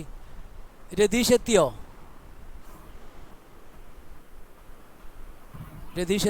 അറിഞ്ഞൂടാ. എത്തി. അപ്പോൾ സ്ക്രീൻ ഷെയർ ചെയ്യാൻ പറ്റുന്ന കണ്ടീഷനാണെങ്കിൽ എങ്കിൽ പറയണം. എങ്കിൽ ഇപ്പം തന്നെ നമുക്ക് സ്ക്രീൻ ഷെയർ ചെയ്തിട്ട് രതീഷിൻ്റെ ബ്ലോഗിനെ വെരിഫൈ ചെയ്യാം. രതീഷിൻ്റെ ബ്ലോഗ് ഇതെല്ലാം ചെയ്ത് വെച്ചേക്കല്ലേ? ഓക്കെ. അപ്പം രതീഷ് സ്ക്രീൻ ഒന്ന് ആൻസി സ്ക്രീൻ സ്റ്റോപ്പ് ചെയ്തോ. ഓക്കെ. അപ്പോൾ രതീഷ് ഇപ്പോൾ സ്ക്രീൻ ഷെയർ ചെയ്യും. നമുക്ക് രതീഷിൻ്റെ ബ്ലോഗ് നോക്കാം. എന്നിട്ട് ഓക്കെ ആണെന്നുണ്ടെങ്കിൽ നമുക്ക് ഇപ്പം തന്നെ പബ്ലിഷ് ചെയ്തിട്ട് ഗൂഗിൾ സെർച്ച് കൺസോളിൽ വെരിഫൈ ചെയ്യണത് ഇപ്പോൾ പറഞ്ഞുതരാം കേട്ടോ. ഫുള്ളായിട്ടില്ല ആയിട്ടുള്ള. Okay, search engine optimization, on page optimization. അപ്പം രതീഷും കൂടെ ആ മെറ്റാ ടാഗ് ഒന്ന് ഇനേബിൾ ചെയ്തേ. മുകളിൽ ആ ലോഗോ, ബ്ലോഗറിന്റെ ലോഗോ ക്ലിക്ക് ചെയ്തേ. ചെയ്തോ. Okay, fine. അപ്പോൾ സെർച്ച് ഡിസ്ക്രിപ്ഷൻ നിങ്ങൾ ഇനേബിൾ ചെയ്ത് കൊണ്ടാൽ മതി കേട്ടോ. കുഴപ്പമില്ല. അപ്പം നമുക്ക് ഇന്ന് ഇതിനെ സെർച്ച് കൺസോളിൽ വെരിഫൈ ചെയ്യുന്ന പ്രോസസ്സ് തൽക്കാലം ഒഴിവാക്കാം. വേറൊരു പ്രോസസ്സിലേക്ക് പോവാം. ഓക്കെ, അപ്പോൾ നമ്മളിവിടെ ചെയ്യാൻ പോണത് നമ്മളെ ബ്ലോഗിന് ഇനി വീണ്ടും ബ്ലോഗിൽ ക്ലിക്ക് ചെയ്തോ, ബിയിൽ ക്ലിക്ക് ചെയ്തോ. അപ്പോൾ ക്രോസ് ചെക്ക് ചെയ്തിട്ട് നമുക്ക് ഇതിനെ പിന്നെ പബ്ലിഷ് ചെയ്തിട്ട് വെരിഫൈ ചെയ്യാം. നമ്മളിപ്പോൾ ഇവിടെ ചെയ്യാൻ പോണത് ഈ ബ്ലോഗിനകത്ത് ഗൂഗിൾ അനലിറ്റിക്സ് ആഡ് ചെയ്യാനാണ് പോണത്. അപ്പോൾ ലെഫ്റ്റ് സൈഡിൽ താഴെ വരിക. അവിടെ വ്യൂ ബ്ലോഗ് എന്നുള്ള ബട്ടണിൽ ക്ലിക്ക് ചെയ്യുക. വ്യൂ ബ്ലോഗ് താഴോട്ട് വരിക. വ്യൂ ബ്ലോഗിൽ ക്ലിക്ക് ചെയ്യുക. അപ്പോൾ നമ്മൾ ഈ ബ്ലോഗിനെ ഗൂഗിൾ അനലിറ്റിക്സിനകത്തേക്ക് ആഡ് ചെയ്യാനാണ് പോണത്. Google analytics. അപ്പം ഗൂഗിൾ അനലിറ്റിക്സിൽ ആഡ് ചെയ്യാനായിട്ട് ആദ്യം നമ്മൾ ആ ബ്ലോഗിൻ്റെ അഡ്രസ്സ് ഒന്ന് കോപ്പി ചെയ്തെടുക്കുക. ബ്ലോഗിൻ്റെ അഡ്രസ്സ് കോപ്പി ചെയ്തെടുത്തേ. ആ, എന്നിട്ട് പുതിയ ടാബ് എടുക്കുക. എന്നിട്ട് google.com/analytics എന്നടിക്കുക. google.com/analytics ANALYTICS. Okay, enter കൊടുക്കുക. അപ്പോൾ നമ്മൾ ഗൂഗിൾ അനലിറ്റിക്സിനകത്തേക്ക് എത്തും. ഗൂഗിൾ അനലിറ്റിക്സ് എന്താണെന്ന് മനസ്സിലാക്കണം. നമ്മളെ വെബ്സൈറ്റിനകത്ത് വരുന്ന വിസിറ്റേഴ്സിൻ്റെ ഡീറ്റെയിൽസ് അതൊക്കെ ട്രാക്ക് ചെയ്യാനായിട്ട് നമ്മൾ ഉപയോഗിക്കുന്ന ഗൂഗിൾ തരുന്ന ഫ്രീ ടൂളാണ് ഗൂഗിൾ അനലിറ്റിക്സ്. ഡീറ്റെയിൽ ആയിട്ടുള്ള ക്ലാസ് ഞാൻ എടുത്തു തരാം. അല്ലെങ്കിൽ ഇത് പ്രാക്ടിക്കലായിട്ട് ചെയ്ത് കഴിഞ്ഞിട്ടുള്ള ആൾക്കാർ അത് പറഞ്ഞുതരും. ഒലിയയോ അനശ്വരയോ പറഞ്ഞുതരും. ഇപ്പം നമ്മൾ ഇതിനകത്ത് ട്രാക്കിംഗ് കോഡ് ഇൻസ്റ്റാൾ ചെയ്യാനാണ് പഠിക്കുന്നത് കേട്ടോ. അവിടെ സൈൻ ഇൻ ടു അനലിറ്റിക്സ് എന്നുള്ള ബട്ടണിൽ ക്ലിക്ക് ചെയ്യുക. ക്ലിക്ക് കൊടുത്തോളൂ. അനലിറ്റിക്സിനകത്ത് നിങ്ങൾ എത്താനായിട്ട് നിങ്ങൾ എന്താ കൊടുത്തത്? google.com/analytics ആണ്. അപ്പോൾ നമ്മൾ അതിനകത്തേക്ക് സൈൻ ഇൻ ചെയ്യാനുള്ള ഓപ്ഷനിലേക്ക് എത്തി. സൈൻ ഇൻ കൊടുക്കുമ്പോഴത്തേക്ക് ചിലപ്പോൾ നമ്മൾ ജിമെയിൽ ഐ ഡി ഒക്കെ സെലക്ട് ചെയ്ത് കൊടുക്കാൻ ചിലപ്പോൾ ചോദിക്കും. നമ്മൾ ജിമെയിൽ ഐ ഡി സെലക്ട് ആയിട്ടുണ്ടെങ്കിൽ സ്റ്റാർട്ട് മെഷറിംഗ് എന്നുള്ള ബട്ടണായിരിക്കും വരിക. ക്ലിക്ക് ചെയ്യുക സ്റ്റാർട്ട് മെഷറിംഗ്. സ്റ്റാർട്ട് മെഷറിംഗ് കൊടുത്തു കഴിയുമ്പോഴത്തേക്ക് നമ്മളെ അക്കൗണ്ട് ഡീറ്റെയിൽസ് ചോദിക്കും. അക്കൗണ്ട് നെയിമാണ് അവിടെ കൊടുക്കേണ്ടത്. അവിടെ രതീഷ് എന്ന് കൊടുത്താൽ മതി. അക്കൗണ്ട് നെയിം എന്താണെന്ന് വെച്ച് കഴിഞ്ഞാൽ ഒരു ജിമെയിൽ ഐ ഡി തന്നെ നിന്നുകൊണ്ട്, ഒരു ഗൂഗിൾ അക്കൗണ്ട് നിന്നുകൊണ്ട് തന്നെ ഒരുപാട് അനലിറ്റിക്സ് അക്കൗണ്ടുകൾ നമുക്ക് ക്രിയേറ്റ് ചെയ്യാൻ പറ്റും. അപ്പോൾ അതിനെ പ്രത്യേകം വേർതിരിച്ചറിയുന്നതിലേക്ക് വേണ്ടിയിട്ടാണ് നമ്മൾ നെയിം കൊടുക്കുക. ഉദാഹരണത്തിന് രതീഷിൻ്റെ പേരിലുള്ള ബ്ലോഗിന് ഒരു അക്കൗണ്ടായിട്ട് ക്രിയേറ്റ് ചെയ്തു. രതീഷ് ചെയ്യുന്ന ഒരു ഫ്രീലാൻസ് വർക്കിനെ ആഡ് ചെയ്തു. അപ്പോൾ അങ്ങനെ പല വർക്കുകൾ നമ്മൾ അനലിറ്റിക്സിനകത്ത് ആഡ് ചെയ്യാൻ പറ്റും. ഒരു ജിമെയിൽ അക്കൗണ്ടിൽ നിന്നുകൊണ്ട് 100 അക്കൗണ്ടുകൾ വരെ നമുക്ക് ആഡ് ചെയ്യാൻ പറ്റും. ഒരു ജിമെയിൽ അക്കൗണ്ടിൽ നിന്നുകൊണ്ട് 100 അനലിറ്റിക്സ് അക്കൗണ്ട് ക്രിയേറ്റ് ചെയ്യാൻ പറ്റും. പക്ഷേ ഒരു 10-12 ആകുമ്പോൾ തന്നെ നമുക്ക് കൺഫ്യൂഷൻ ആകും. അങ്ങനെ കൺഫ്യൂഷൻ ആകാതെ ഓരോ അക്കൗണ്ടുകളെയും തരംതിരിച്ച് അറിയുന്നതിലേക്ക് വേണ്ടിയിട്ടാണ് നമ്മൾ അക്കൗണ്ട് നെയിം കൊടുക്കുക. ഇനി അക്കൗണ്ട് നെയിം രതീഷ് എന്നാണ് കൊടുത്തത്. അപ്പോൾ താഴെ വരിക. താഴെ വന്നിട്ട് എന്ത് കൊടുക്കുക? അവിടെ ആ ടിക്ക് കൊടുക്കുക. ഒരു ടിക്ക് കിടക്കാനുള്ള സ്ഥലം കിടക്കണം. ഒരു ടെക്സ്റ്റ് ഫീൽഡ് ഉണ്ടല്ലേ, അത് ടിക്ക് കൊടുക്കുക. എന്നിട്ട് താഴെ വന്നിട്ട് നെക്സ്റ്റ് കൊടുക്കുക. നെക്സ്റ്റ് ബട്ടൺ ക്ലിക്ക് ചെയ്തേ. ഓക്കെ, അപ്പോൾ നമ്മൾ അക്കൗണ്ട് നെയിം കൊടുത്തു കഴിഞ്ഞു. അക്കൗണ്ട് നെയിം കൊടുത്ത് നമ്മൾ നെക്സ്റ്റ് പോർഷൻ എന്ന് പറയുന്നത് പ്രോപ്പർട്ടി ഡീറ്റെയിൽസ് ആണ്. എന്താണ് പ്രോപ്പർട്ടി എന്ന് വെച്ച് കഴിഞ്ഞാൽ നമ്മളിപ്പോൾ രതീഷിൻ്റെ പേര് ക്രിയേറ്റ് ചെയ്തേക്കുന്ന ഒരു ബ്ലോഗ് സ്പോട്ട് ബ്ലോഗിനെയാണ് ആഡ് ചെയ്യാൻ പോകുന്നത്. അപ്പോൾ അവിടെ നമുക്ക് പ്രോപ്പർട്ടി നെയിമായിട്ട് രതീഷ് ബ്ലോഗ് സ്പോട്ട് ബ്ലോഗ് എന്ന് കൊടുക്കാം. Ratheesh blog spot blog. ഇനി കുറച്ച് നാൾ കഴിഞ്ഞിട്ട് രതീഷ് ടംബ്ലറിൻ്റെ ഒരു ബ്ലോഗ് ക്രിയേറ്റ് ചെയ്യണമെങ്കിൽ അതിനകത്ത് അനലിറ്റിക്സ് ആഡ് ചെയ്യുന്നുണ്ടെങ്കിൽ അവിടെ ഇതിൻ്റെ അക്കൗണ്ടിൻ്റെ കീഴിൽ തന്നെ പുതിയ ഒരു പ്രോപ്പർട്ടി ആയിട്ട് ആഡ് ചെയ്താൽ മതി. ഇനി ഫോർ എക്സാമ്പിൾ രതീഷ് example.com എന്നൊരു കമ്പനിക്കാണ് വർക്ക് ചെയ്യണത്. അവിടെ അക്കൗണ്ട് നെയിം എന്ത് കൊടുക്കും? എക്സാമ്പിൾ എന്ന് കൊടുക്കും. ഇനി ആ കമ്പനിയുടെ ഭാഗമായിട്ട് ഒരു ബ്ലോഗ് ഉണ്ട്. ആ ബ്ലോഗ് സെപ്പറേറ്റ് പ്രോപ്പർട്ടി ആയിട്ട് കൊടുക്കും. രണ്ടാമത് വീണ്ടും ഒരു വെബ്സൈറ്റ് ഉണ്ട്. അത് സെക്കൻഡ് പ്രോപ്പർട്ടി ആയിട്ട് കൊടുക്കും. അപ്പം ഒരു വെബ്സൈറ്റിനകത്ത് തന്നെ, ഒരു അക്കൗണ്ടിനകത്ത് തന്നെ 50ഓളം പ്രോപ്പർട്ടീസ് നമുക്ക് ആഡ് ചെയ്യാൻ പറ്റും. ഒരു പ്രോപ്പർട്ടി എന്ന ഒരു അക്കൗണ്ട് എന്ന് പറയുന്നത് ഒരു ബ്രാൻഡിൻ്റെ നെയിം ആയിരിക്കും. ആ ബ്രാൻഡിന് വേണ്ടി ഒന്നിൽ കൂടുതൽ സൈറ്റുകൾ നമ്മൾ മെയിൻറ്റെയിൻ ചെയ്യുന്നുണ്ടെങ്കിൽ അതൊക്കെ ഡിഫറെൻറ്റ് പ്രോപ്പർട്ടി ആയിട്ട് ആഡ് ചെയ്ത് പോയാൽ മതി. അപ്പോൾ ഈസി ആയിട്ട് ഇത് മാനേജ് ചെയ്യാനും നമുക്ക് ആ ലിസ്റ്റിനകത്തുനിന്ന് കണ്ടെത്താനും ഒക്കെ എളുപ്പത്തിന് വേണ്ടിയിട്ടാണ് നമ്മൾ എന്ത് കൊടുക്കുക? അക്കൗണ്ട് നെയിം കൊടുക്കുന്നതും പ്രോപ്പർട്ടി നെയിമൊക്കെ കൊടുക്കുന്നത്. ഞാൻ പറഞ്ഞ കണക്ക് ഒരു ജിമെയിൽ അക്കൗണ്ട് ഇരുന്നുകൊണ്ട് തന്നെ 100ഓളം ഗൂഗിൾ അനലിറ്റിക്സ് അക്കൗണ്ട് ആഡ് ചെയ്യാൻ പറ്റും. 100ഓളം ബ്രാൻഡുകൾക്ക് വേണ്ടി നമുക്ക് അനലിറ്റിക്സ് അക്കൗണ്ട് ക്രിയേറ്റ് ചെയ്യാൻ പറ്റും. അതിൽ കൂടുതൽ ആഡ് ചെയ്യണമെങ്കിൽ ഇതിൻ്റെ പെയ്ഡ് വെർഷൻ ഉണ്ട്, അത് എടുക്കേണ്ടി വരും. ഇത് ഫ്രീ ആണ്. ഫ്രീ ആയിട്ടുള്ള ഓപ്ഷനകത്ത് നമുക്ക് 100 അക്കൗണ്ടാണ് ആഡ് ചെയ്യാൻ പറ്റുക. അതിനകത്ത് ഓരോ അക്കൗണ്ടിനകത്തും 50 പ്രോപ്പർട്ടി വീതം ആഡ് ചെയ്യാൻ പറ്റും. ഇപ്പം നമുക്ക് ഒരു പ്രോപ്പർട്ടിയാണ് ആഡ് ചെയ്തിരിക്കുന്നത്. ഇപ്പം നമ്മൾ ക്രിയേറ്റ് ചെയ്ത പ്രോപ്പർട്ടി, ആഡ് ചെയ്യുന്ന പ്രോപ്പർട്ടി രതീഷ് ബ്ലോഗ് സ്പോട്ട് ബ്ലോഗാണ്. തൊട്ട് താഴെ റിപ്പോർട്ടിംഗ് ടൈം സോൺ എന്ന് കിടക്കുന്നിടത്ത് UK ചില ആൾക്കാർക്ക് US ഒക്കെ ആയിരിക്കും കാണിക്കുക. അവിടെ ക്ലിക്ക് ചെയ്തിട്ട് ഇന്ത്യ ആക്കുക.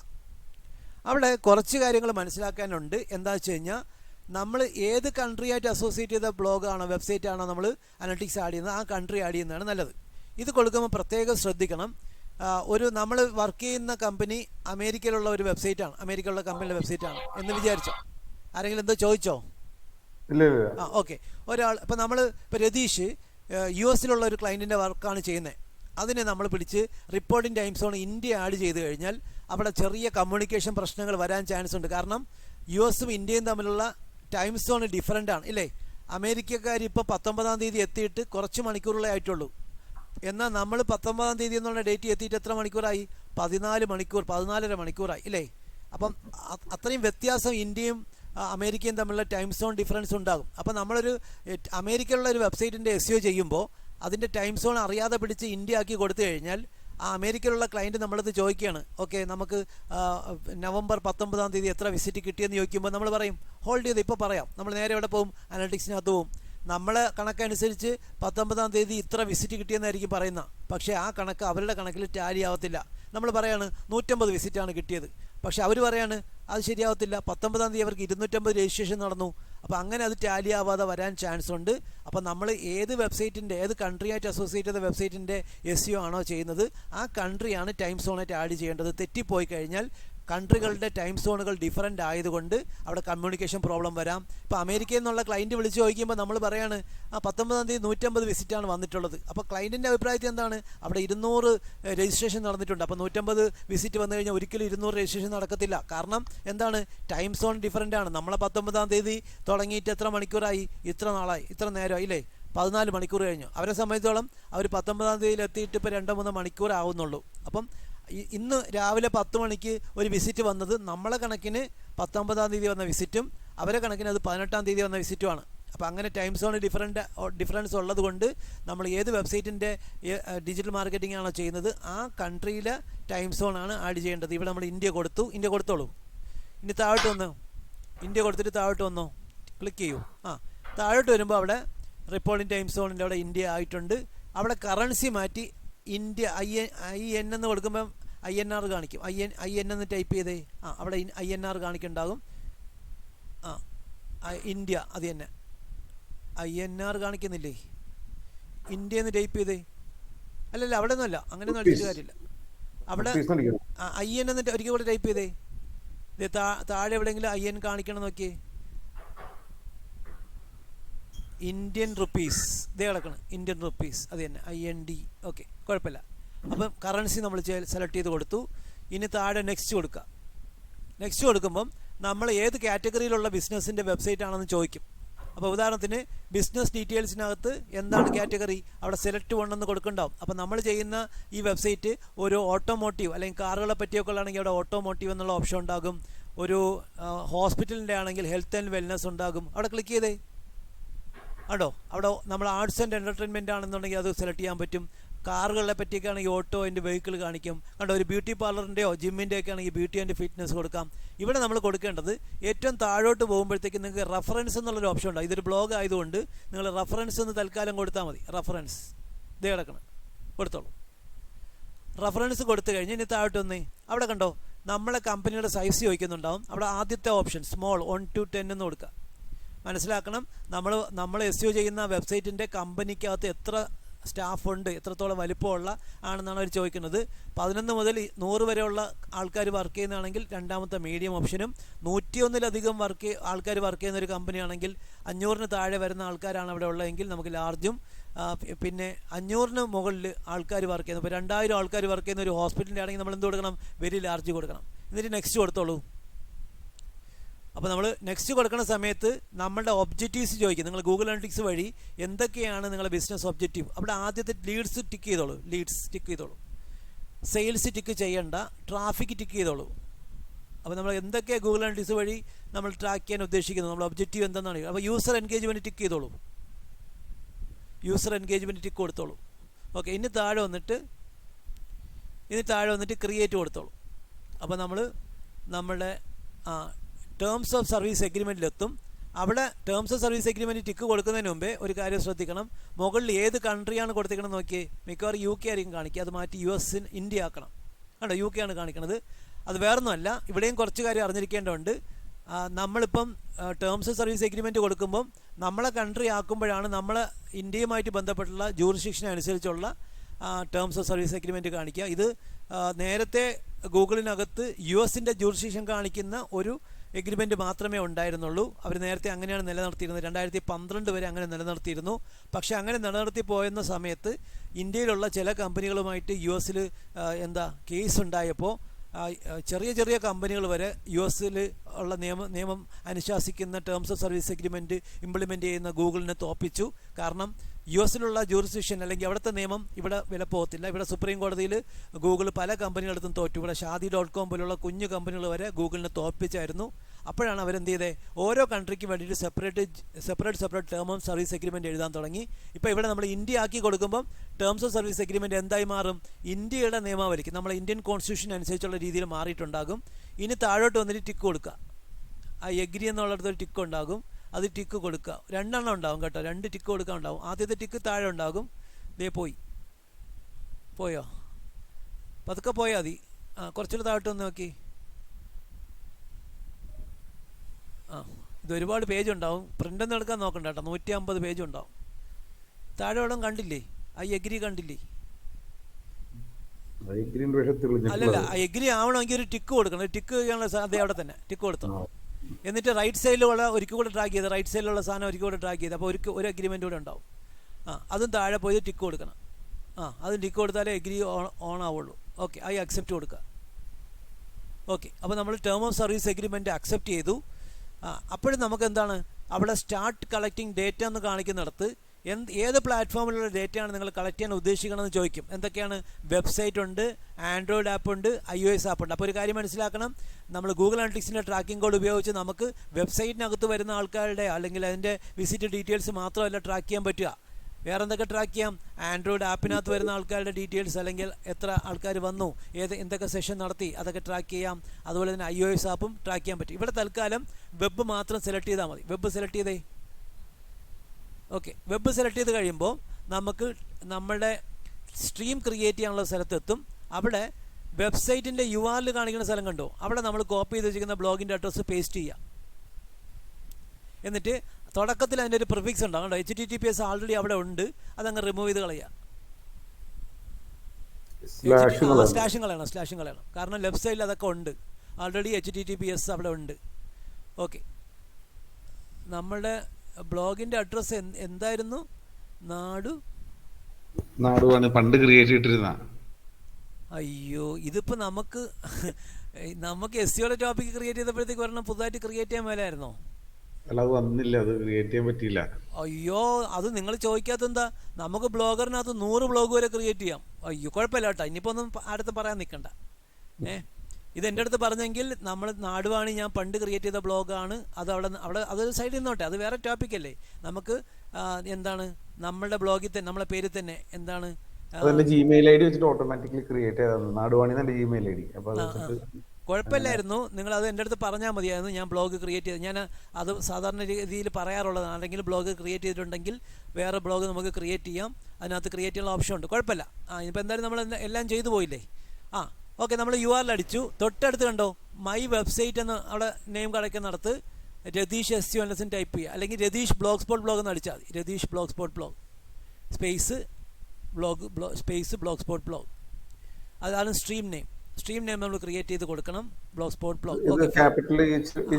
എങ്ങനെ വേണം കൊടുക്കാം, നമ്മളെ ഇഷ്ടമാണ്. ഇത് ഇങ്ങനെ കിടന്നോട്ടെ, കുഴപ്പമില്ല, ഒന്നും ചെയ്യണ്ട, അങ്ങനെ കിടന്നോട്ടെ. Blog spot blog. ഓക്കെ, താഴെ വന്നേ. ബ്ലോഗ് സ്പോട്ട് ബ്ലോഗ് കൊടുത്തു കഴിഞ്ഞല്ലോ, ഇനി താഴോട്ടൊന്നും പോകണ്ട. ഇവിടെ മുകളിൽ കണ്ടോ ക്രിയേറ്റ് ആൻഡ് കണ്ടിന്യൂ എന്നുള്ള ബട്ടൺ മുകളിലുണ്ട്. അവിടെ ക്ലിക്ക് ചെയ്യുക. അവിടെ ക്ലിക്ക് ചെയ്യുമ്പം നമ്മളെ സ്ട്രീം ക്രിയേറ്റ് ആവുന്നുണ്ടാവും. 1-2 സെക്കൻഡ് വെയിറ്റ് ചെയ്യേണ്ടി വരും. ഇനിയും വെയിറ്റ് ചെയ്താൽ മതി. നോക്കി, നമ്മളെ ട്രാക്കിംഗ് കോഡ് അവിടെ ജനറേറ്റ് ചെയ്ത് കാണിക്കും. എന്നിട്ട് എന്ത് ചെയ്യാണെന്നറിയോ? താഴെ നമ്മളെ ട്രാക്കിംഗ് കോഡ് കാണിക്കുന്നുണ്ടാവും. അതിൻ്റെ സൈഡിൽ കോപ്പി ചെയ്യാനുള്ളൊരു ബട്ടൺ ഉണ്ടാവും, അവിടെ ക്ലിക്ക് ചെയ്താൽ മതി. അപ്പോൾ കോപ്പി ആവും. ഈ ട്രാക്കിംഗ് കോഡ് നമ്മളെ വെബ്സൈറ്റിലേക്ക് ആഡ് ചെയ്താൽ മാത്രമേ ഇത് വർക്ക് ചെയ്ത് തുടങ്ങത്തുള്ളൂ. അപ്പോൾ ഇനി നമ്മൾ എന്ത് ചെയ്യണം? ട്രാക്കിംഗ് കോഡ് കോപ്പി ചെയ്തിട്ടുണ്ട്, ഇത് നമ്മൾ ബ്ലോഗറിനകത്ത് പേസ്റ്റ് ചെയ്യണം. അതിന് നമ്മൾ ബ്ലോഗറിൻ്റെ ടാബ് എടുക്കുക. ഫൈൻ ഓപ്പൺ ആക്കിക്കോ. എന്നിട്ട് ലെഫ്റ്റ് സൈഡിൽ കണ്ടോ തീം എന്നുള്ള ഓപ്ഷൻ കാണിക്കണോ? തീം, അവിടെ ക്ലിക്ക് ചെയ്യുക. അപ്പോൾ തീമിൽ ക്ലിക്ക് ചെയ്ത് കഴിയുമ്പം നടുക്കായിട്ട് കസ്റ്റമൈസ് എന്നുള്ള ബട്ടൺ ഉണ്ടാകും. അതിൻ്റെ അടുത്തൊരു ആരോ ഉണ്ടാകും. ആ ആരോയിൽ ക്ലിക്ക് ചെയ്യുക. എന്നിട്ട് എഡിറ്റ് HTML ക്ലിക്ക് ചെയ്യുക. താഴെ എഡിറ്റ് HTML ഉണ്ടാകും. അപ്പോൾ നമ്മളെ ബ്ലോഗ് HTML എഡിറ്ററിനകത്ത് ഓപ്പണായി കിട്ടും. കണ്ടല്ലോ, നമ്മളെ ബ്ലോഗ് നോക്കിക്കഴിഞ്ഞാൽ അറിയാൻ പറ്റും. ഇത് പഴയ ടൈപ്പ് ബ്ലോഗ് ആയതുകൊണ്ടാണ് ഹെഡ് 4ാമത്തെ ലൈൻ കിടപ്പുണ്ട്. കുഴപ്പമില്ല കേട്ടോ, പ്രശ്നമൊന്നുമില്ല. ഇനി ഒരു കാര്യം ചെയ്തോ, 7ാമത്തെ ലൈൻ കണ്ടോ? 7ാമത്തെ ലൈൻ, 7 എഴുതിക്കുന്ന ലൈൻ കണ്ടോ? അതിൻ്റെ എൻഡിൽ ക്ലിക്ക് ചെയ്തേ. അതിൻ്റെ എൻഡിൽ അവിടെ ക്ലിക്ക് ചെയ്ത് എന്നിട്ട് ഒരു എൻ്റർ കൊടുത്തേ. ഒരു എൻ്റർ കൂടെ കൊടുത്തേ. എന്നിട്ട് അവിടെ പേസ്റ്റ് കൊടുക്കുക, Ctrl+V. എന്നിട്ട് ഒരു എൻ്റർ കൂടെ കൊടുത്തേ. എൻ്റർ കൊടുക്കുന്ന വേറൊന്നുമല്ല, ബാക്കി കോഡുകളിൽ നിന്ന് വ്യത്യസ്തമായിട്ട് നമുക്ക് തിരിച്ചറിയാൻ വേണ്ടിയിട്ടാണ് കേട്ടോ. നമ്മൾ ഗൂഗിൾ അനലിറ്റിക്സിൻ്റെ ട്രാക്കിംഗ് കോഡാണ് അവിടെ ഇൻസ്റ്റാൾ ചെയ്തത്. ആഡ് ചെയ്ത് കഴിഞ്ഞ് കഴിഞ്ഞാൽ റൈറ്റ് സൈഡിൽ കോർണറിൽ സേവ് ചെയ്യാനുള്ള ബട്ടൺ ഉണ്ടാവും. സേവ് ബട്ടൺ ഉണ്ടാവും. സേവ് കൊടുക്കുക. അപ്പോൾ നമ്മുടെ ബ്ലോഗ് സേവ് ആകിക്കൊണ്ടിരിക്കും. പ്രോസസ്സിംഗ് എന്ന് എഴുതി കാണിക്കും. അപ്ഡേറ്റ് സക്സസ്ഫുൾ എന്ന് എഴുതി കഴിഞ്ഞാൽ സേവായി. അപ്പോൾ നമ്മളിനി എന്താണെന്ന് പറഞ്ഞാൽ വീണ്ടും തിരിച്ച് അനലിറ്റിക്സിലേക്ക് വരിക. അനലിറ്റിക്സ് എടുത്തു കഴിഞ്ഞിട്ട് എന്ത് ചെയ്യണമെന്നറിയോ, അവിടെ മുകളിൽ കണ്ടോ ടെസ്റ്റ് ഇൻസ്റ്റാളേഷൻ ഉണ്ട്, അവിടെ ക്ലിക്ക് ചെയ്യുക. അപ്പോൾ നമ്മൾ ആഡ് ചെയ്ത് കറക്റ്റ് ആയിട്ടുണ്ടോ എന്ന് അറിയാൻ പറ്റും. അപ്പം your Google tag was correctly detected on your website എന്ന് കാണിക്കുന്നുണ്ട്. അപ്പോൾ അവിടെ കൺഫേം കൊടുക്കുക. അപ്പോൾ അത് കൺഫേമായി. എന്നിട്ട് എന്ത് ചെയ്യണം, ഇത് ക്ലോസ് ചെയ്യുക. മുകളിൽ ലെഫ്റ്റ് സൈഡിൽ ക്ലോസ് ബട്ടൺ ഉണ്ടാവും. എന്നിട്ട് താഴെ നെക്സ്റ്റ് ബട്ടൺ ഉണ്ടാകും. ഡേറ്റ കളക്ട് ചെയ്ത് തുടങ്ങിയിട്ടുണ്ടാവും. നെക്സ്റ്റ് കൊടുക്കുക. അപ്പോൾ നെക്സ്റ്റ് കൊടുത്തു കഴിഞ്ഞ് കഴിഞ്ഞാൽ വീണ്ടും ഡേറ്റ കളക്ഷൻ ഈസ് പെൻഡിങ് എന്നാണ് കാണിക്കുന്നത്. കുഴപ്പമില്ല. താഴോട്ട് വരുമ്പം കണ്ടിന്യൂ ടു ഹോം കാണിക്കുന്നുണ്ട്, അവിടെ ക്ലിക്ക് ചെയ്യുക. അപ്പോൾ നമ്മൾ ഗൂഗിൾ അനലിറ്റിക്സിൻ്റെ ഹോം പേജിലേക്ക് എത്തും. വെയിറ്റ് ചെയ്താൽ മതി. അപ്പോൾ നമ്മൾ കൃത്യമായിട്ട് ആഡ് ചെയ്ത് കഴിഞ്ഞാൽ നമ്മളിതുപോലെ ഹോം പേജിലേക്ക് എത്തും. അവിടെ 1-2 പ്രോംപ്റ്റ് കാണിക്കുന്നുണ്ടാവും. കുറച്ച് താഴോട്ട് വന്നേ.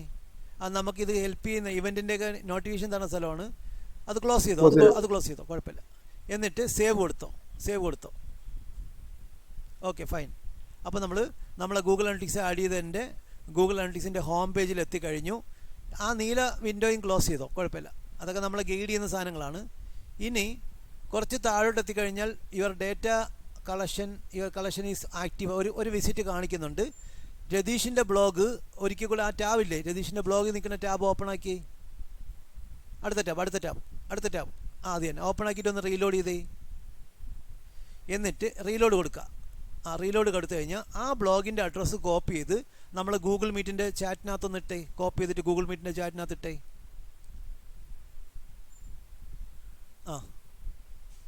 ചാറ്റിനകത്ത് ഇട്ടോ, പേസ്റ്റ് ചെയ്തോ. എൻ്റർ കൊടുത്തോ. ഇനി നമ്മൾ അനലിറ്റിക്സ് എടുത്തേ. അനലിറ്റിക്സ് എടുത്തിട്ട് ഇപ്പോൾ കണ്ടോ അവിടെ ഒരു വിസിറ്റർ ഉണ്ട്. ഇപ്പം ഞാൻ ഇവിടെ ചാറ്റിനകത്ത് നിന്ന് അത് ഓപ്പൺ ആക്കാം. അപ്പോൾ ഇപ്പോൾ റിയൽ ടൈമിനകത്തുള്ള ഡേറ്റ അവിടെ കാണിച്ച് തുടങ്ങിയിട്ടുണ്ട്. ഇനി കണ്ടോ അവിടെ ഒരു വിസിറ്റ് കാണിക്കുന്നതിൻ്റെ അവിടെ തന്നെ റിയൽ ടൈം എന്നുള്ളൊരു സാധനം കാണിക്കുന്നുണ്ടാവും. കുറച്ച് താഴോട്ട് വന്നേ. അവിടെ വ്യൂ റിയൽ ടൈം എന്ന് കാണിക്കുന്നുണ്ടോ, അവിടെ ക്ലിക്ക് ചെയ്തേ. അപ്പോൾ നമ്മൾ വെബ്സൈറ്റ് നമ്മളെ ബ്ലോഗിനകത്ത് ഗൂഗിൾ അനലിറ്റിക്സിൻ്റെ ട്രാക്കിംഗ് കോഡ് ഇൻസ്റ്റാൾ ചെയ്ത് കഴിഞ്ഞു. അതിനകത്തേക്ക് നമുക്കൊരു വിസിറ്റ് വന്നതായിട്ട് കാണിക്കുന്നുണ്ട്. ഞാനിപ്പോൾ ഇവിടെ വെബ്സൈറ്റ് ബ്ലോഗ് ഓപ്പൺ ആക്കിയിട്ടുണ്ട്. ഇപ്പോൾ എത്രയും പെട്ടെന്ന് അതിനകത്ത് വിസിറ്റ് കാണിക്കും. താഴോട്ട് വന്നു കഴിഞ്ഞാൽ എൻ്റെ വിസിറ്റ് ഇപ്പോൾ അവിടെ വന്ന് തുടങ്ങും.